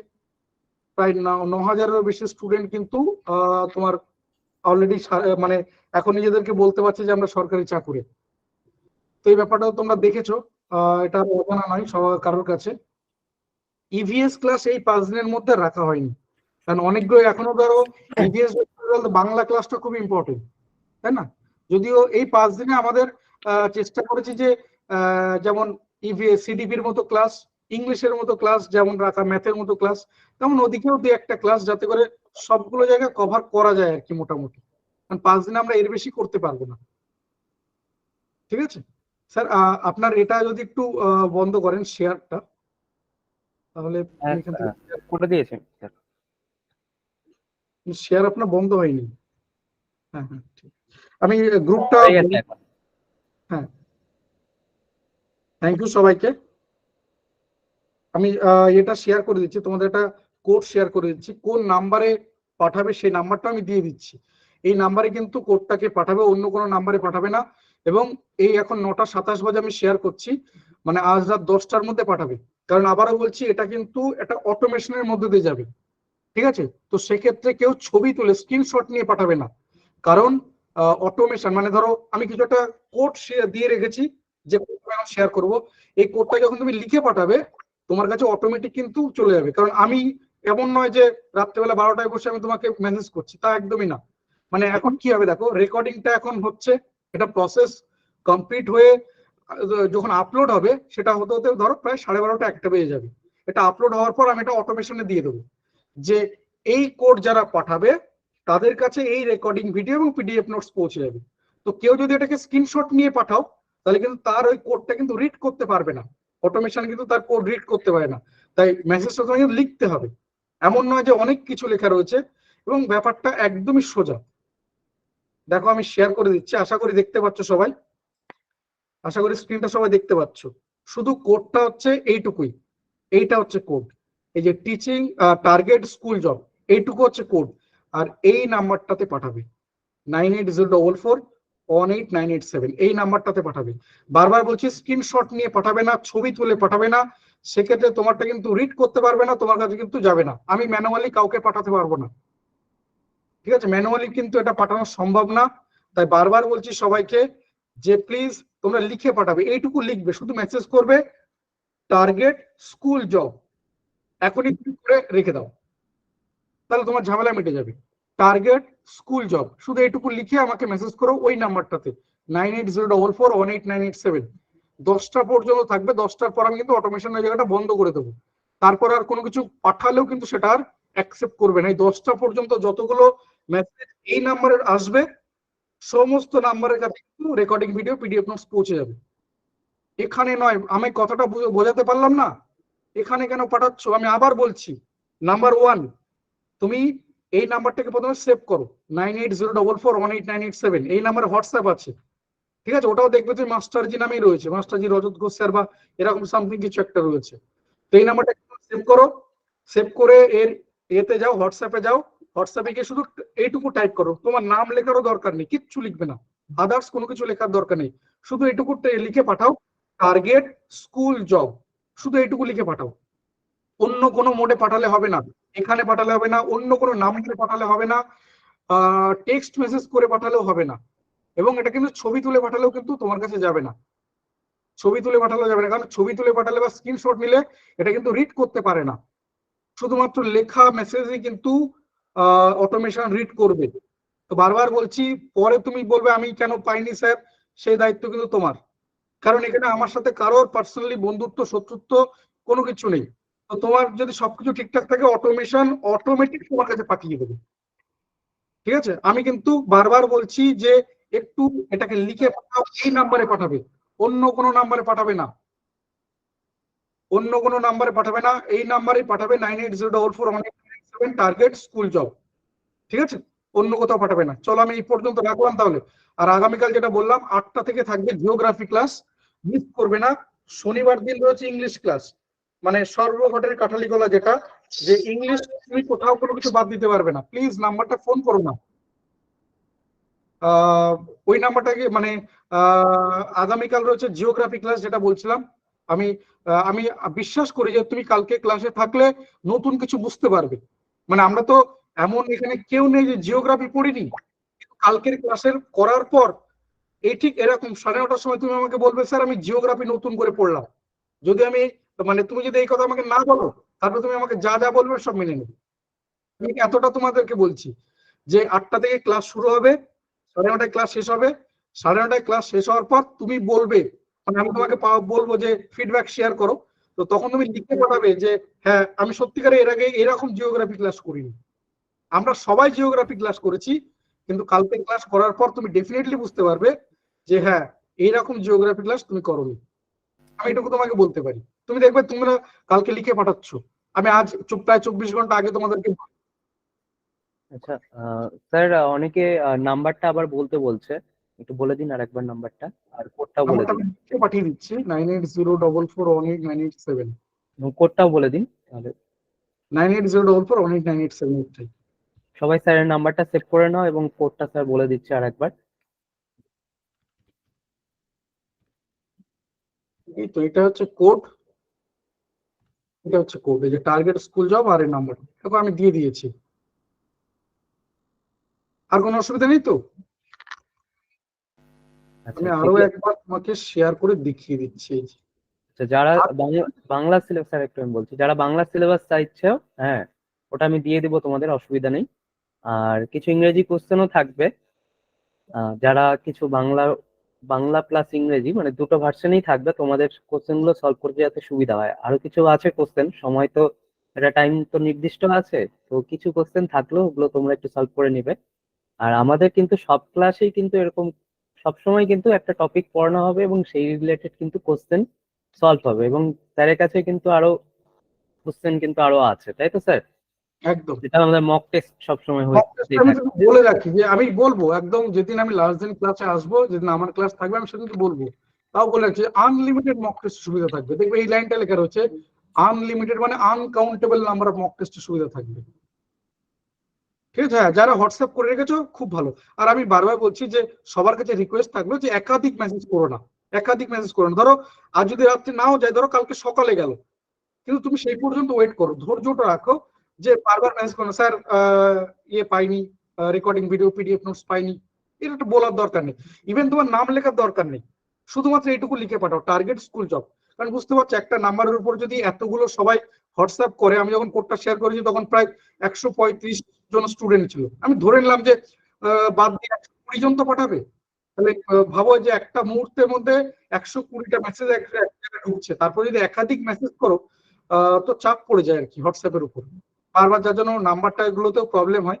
তো সেই জন্য বলছি যে অন্য আদার্স কোনো মেসেজ করো না, কিচ্ছু করো না, শুধুমাত্র এইটুকু লিখে পাঠাও। কোনো নাম লেখার দরকার নেই, আদার্স কোনো কিছু লেখার দরকার নেই, বারবার লিখবে না স্যার রেকর্ডিং ভিডিও দিন, পিডিএফ নোটস দিন, প্লিজ এটা করবে না। আমরা তো সবাই ম্যাচিওর, এটা তো বোঝার চেষ্টা করো, এই কথাগুলো যেন বলতে না হয় বারবার। ঠিক আছে, চলো তাহলে আমি এই পর্যন্ত রাখলাম। আর ইয়ে স্যার যেভাবে বলেছেন দেখো আমাদের, আমি আবারও বলছি যে 1.5 ঘন্টার একটা ক্লাসে আমাদের এত ক্ষমতা নেই যে আমরা সবকিছু শেষ করতে পারবো, কিছু হয় না। একটা 1.5 ঘন্টা ক্লাসে কিচ্ছু হয় না, একটা সাবজেক্ট সম্পর্কে কিছু বোঝা যায় না। ইভেন আমারও মানে সিডিপি নিয়ে বেশ ভয় রয়েছে, আমার প্রায় অপশন গুলোকে সব একই রকম মনে হয়। আমি জানি না বাকি এরকম কেউ আছো কিনা আমার মতো করে। আমার মনে হয় কখনো কখনো 4টে অপশনই হবে ঠিকঠাক, আমার মনে হচ্ছে যে 4টের মধ্যে 2টো অপশন একই অপশন মনে হচ্ছে। আমি জানি না এরকম অন্যদের মনে হয় কিনা। তো ব্যাপারটা এরকম, তো সেই জন্য ক্লাসগুলো কিন্তু রেগুলার করতে হবে। সেক্ষেত্রে আমি আবারও বলছি যে গত দিনও বলেছিলাম যে আমাদের ক্লাসগুলো হবে অতি ধৈর্যের সাথে, একদম ধরে ধরে ধীরে ধীরে ক্লাস করানো হবে। এরকম নয় যে একদিনে শুধুমাত্র চ্যাপ্টারের নাম বলে ক্লাস করে বেরিয়ে যাচ্ছি, একদিনে 3-4টে চ্যাপ্টার হচ্ছে, একদম না। ঠিক আছে, অতি ধৈর্যের সাথে ক্লাস করানো হবে। আর আবারও বলছি যে জানি না কি হবে 2024, বোধহয় মানে একদম শুরুটা যেভাবে হলো যে হ্যাঁ অনেকটা বাধ্য করেই, ধরো কোর্ট যদি বলি সেক্ষেত্রে তো দরজা খুলে দিল যে এতগুলো ছেলে মেয়ে চাকরি পেলো, একটা দুটো নয়, 9,000-এরও বেশি স্টুডেন্ট যারা আজ নিজেদেরকে সরকারি চাকরি বলতে পারছে, কোথাও কোনো বাধা বিপত্তি নেই। তো আমরা চাই যে হ্যাঁ প্রত্যেক ঘরে এই হাসিটুকু আসুক। তো দেখো যে পরপর 2 বছর তো প্রাইমারিটের টাইমে হয়েছে, আর সিটেট তো বছরে সবসময় এই টাইমেই হয়, জুন জুলাইতে হচ্ছে, ওদিকে ডিসেম্বর জানুয়ারিতে হচ্ছে, সেটা নিয়ে কোনো অসুবিধা নেই। আপার প্রাইমারিটেড যেটা হওয়ার কথা রয়েছে যে তোমার জুলাই বা অগাস্টের মধ্যে আপার প্রাইমারিটেড হয়ে যাওয়ার কথা, তো সেটা যদি হয় তাহলে নো ডাউট খুব ভালো কথা। আর তাছাড়া তো এটা তো বলতেই হবে যে হ্যাঁ ভোটের একটা ব্যাপার রয়েছে। আর যাই তো পলিটিক্যাল পার্টিগুলো তো এইটুকু ভাববে যে তাদের নিজেদের অস্তিত্ব টিকিয়ে রাখতে হবে, সরকারে থাকতে হবে। তো সেই পয়েন্ট অফ ভিউ থেকে আমার মনে হয় যে হ্যাঁ কিছু একটা সদর্থক কিছু একটা হতে চলেছে। তবে আমি বলবো যে তুমি রেডি থাকো, কারণ এরকম নয় যে তোমাকে নক করে তারপরে নোটিফিকেশন দেবে যে বাবা তুমি রেডি আছো তাহলে নোটিফিকেশন দিই, এটা নয়।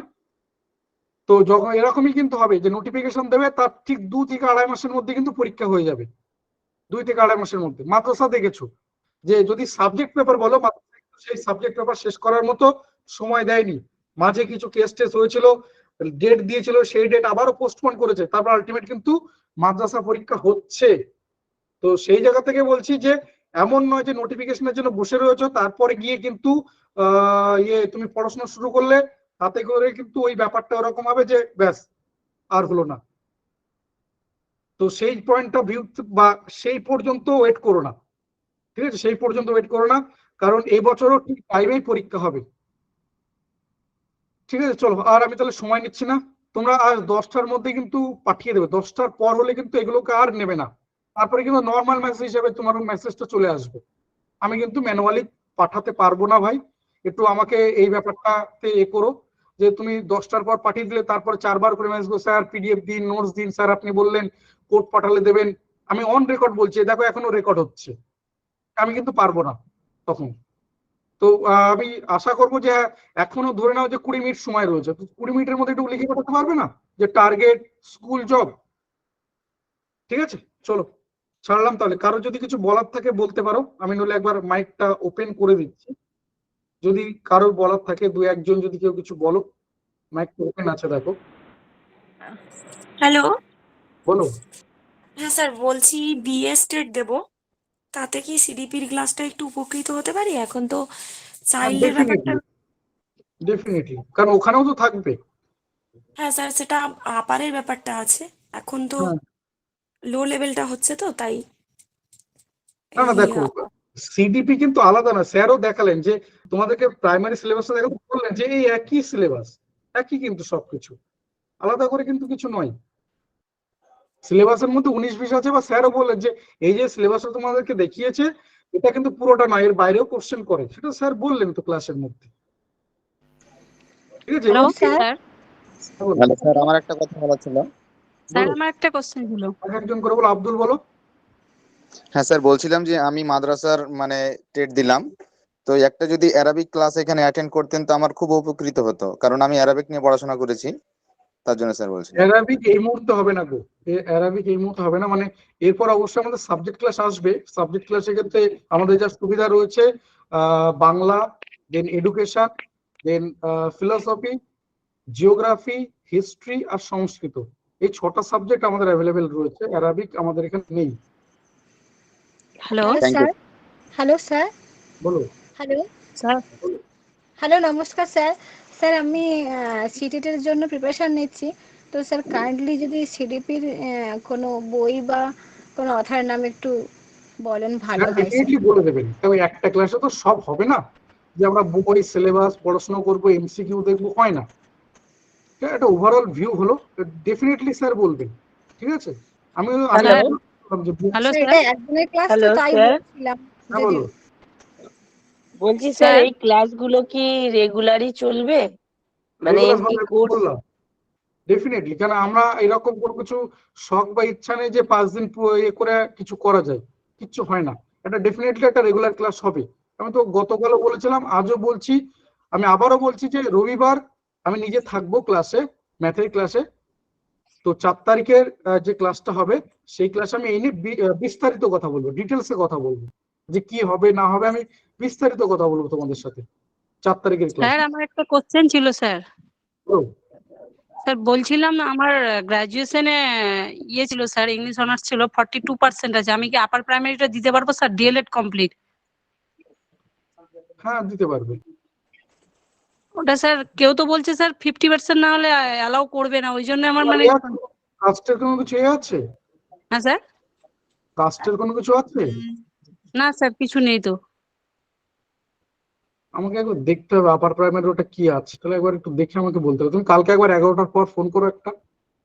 স্যার স্যার যেহেতু আপনার ওই বিএ হোয়াটসঅ্যাপ স্টেট নাম্বারে কল দেবো, করবো? হ্যাঁ হ্যাঁ, যে কোনো নাম্বারে ফোন করলে হবে, দেখবো ওই গ্রুপে অ্যাডমিন রয়েছে, ওই নাম্বারে একটা ফোন করো। স্যার বলছি যেহেতু বিএ স্টেট দেবো, আমি শুধু সিডিপির ক্লাসটা করলে কি মানে করতে পারি তো এখানে? হ্যাঁ, তো না হওয়ার কি আছে, দেখো তো হচ্ছে তো, সিডিপি হ্যাঁ, ক্লাস হচ্ছে তো। তারপরে স্যার কন্টিনিউ করবো আর কি, এই ফেব্রুয়ারিতেই পরীক্ষা রয়েছে। স্যার ঠিক আমাকে আছে, স্যার আমাকে ওই ব্যাপারটা একটু ক্লিয়ার করলে স্যার আমি এখনো মানে আমি কনফার্ম একটু হতে দেখে পারি। নি, তাহলে একটু দেখে নি নাম্বারের ব্যাপারটা কিছু আছে কিনা আপার প্রাইমারি টেটের ক্ষেত্রে, হ্যাঁ কিছু আছে কিনা দেখে নি, দেখে আমি তোমাকে জানাচ্ছি তাহলে, বা কালকে এরকম 11টার পর একবার ফোন করো। দিনের বেলা স্যার? 11টার পর, সকাল 11টার পর একবার ফোন করো। আচ্ছা ঠিক হ্যালো আছে। স্যার। হ্যালো, বলো। বলো। আমি বলছি আমি বিএড করেছি, তো বিএড এ শুধু আপার প্রাইমারি আর 9-10-এ বসতে পারবো। ওয়ার্ক এডুকেশন নিয়ে বিএড করেছি, ওয়ার্ক এডুকেশনে কি বসা যাবে? হ্যাঁ দেখো, এই ওয়ার্ক এডুকেশন ফিজিক্যাল এডুকেশন আমার কি বেশ কিছু বলার আছে, তো গতকাল তো আর হয়নি, আমি আজ আর যাচ্ছি না এগুলোতে, অনেকটা রাত হয়ে গেছে, আমি 4 তারিখে বলবো, ঠিক আছে? কারণ বেশ কিছু জায়গা রয়েছে আমরা অনেকে জানি না, হয়তো অনেকে জানে, তো সেইগুলো হলে এই যারা ফিজিক্যাল এডুকেশন বা ওয়ার্ক এডুকেশনের পরীক্ষা দেয়, মানে বিশেষ করে কোয়ালিফিকেশন কি, মানে কারা কারা পরীক্ষা দিতে পারে, এগুলো নিয়ে একটু বললে তোমাদেরই সুবিধা হবে। আমি বলবো 4 তারিখে এই নিয়ে কথা বলবো।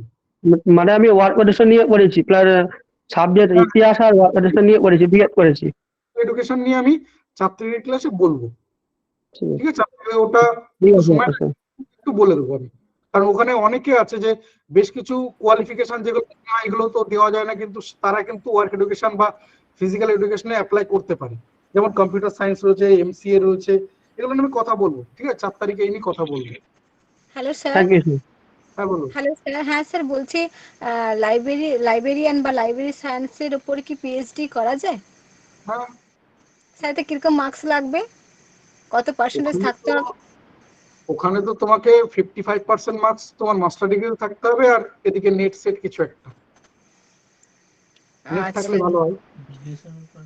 স্যার, এটা কি গ্র্যাজুয়েশনের উপর হবে নাকি মাস্টার ডিগ্রি, মাস্টার ডিগ্রি তারপরে ওই লাইব্রেরিয়ান কোর্স তারপরে হবে?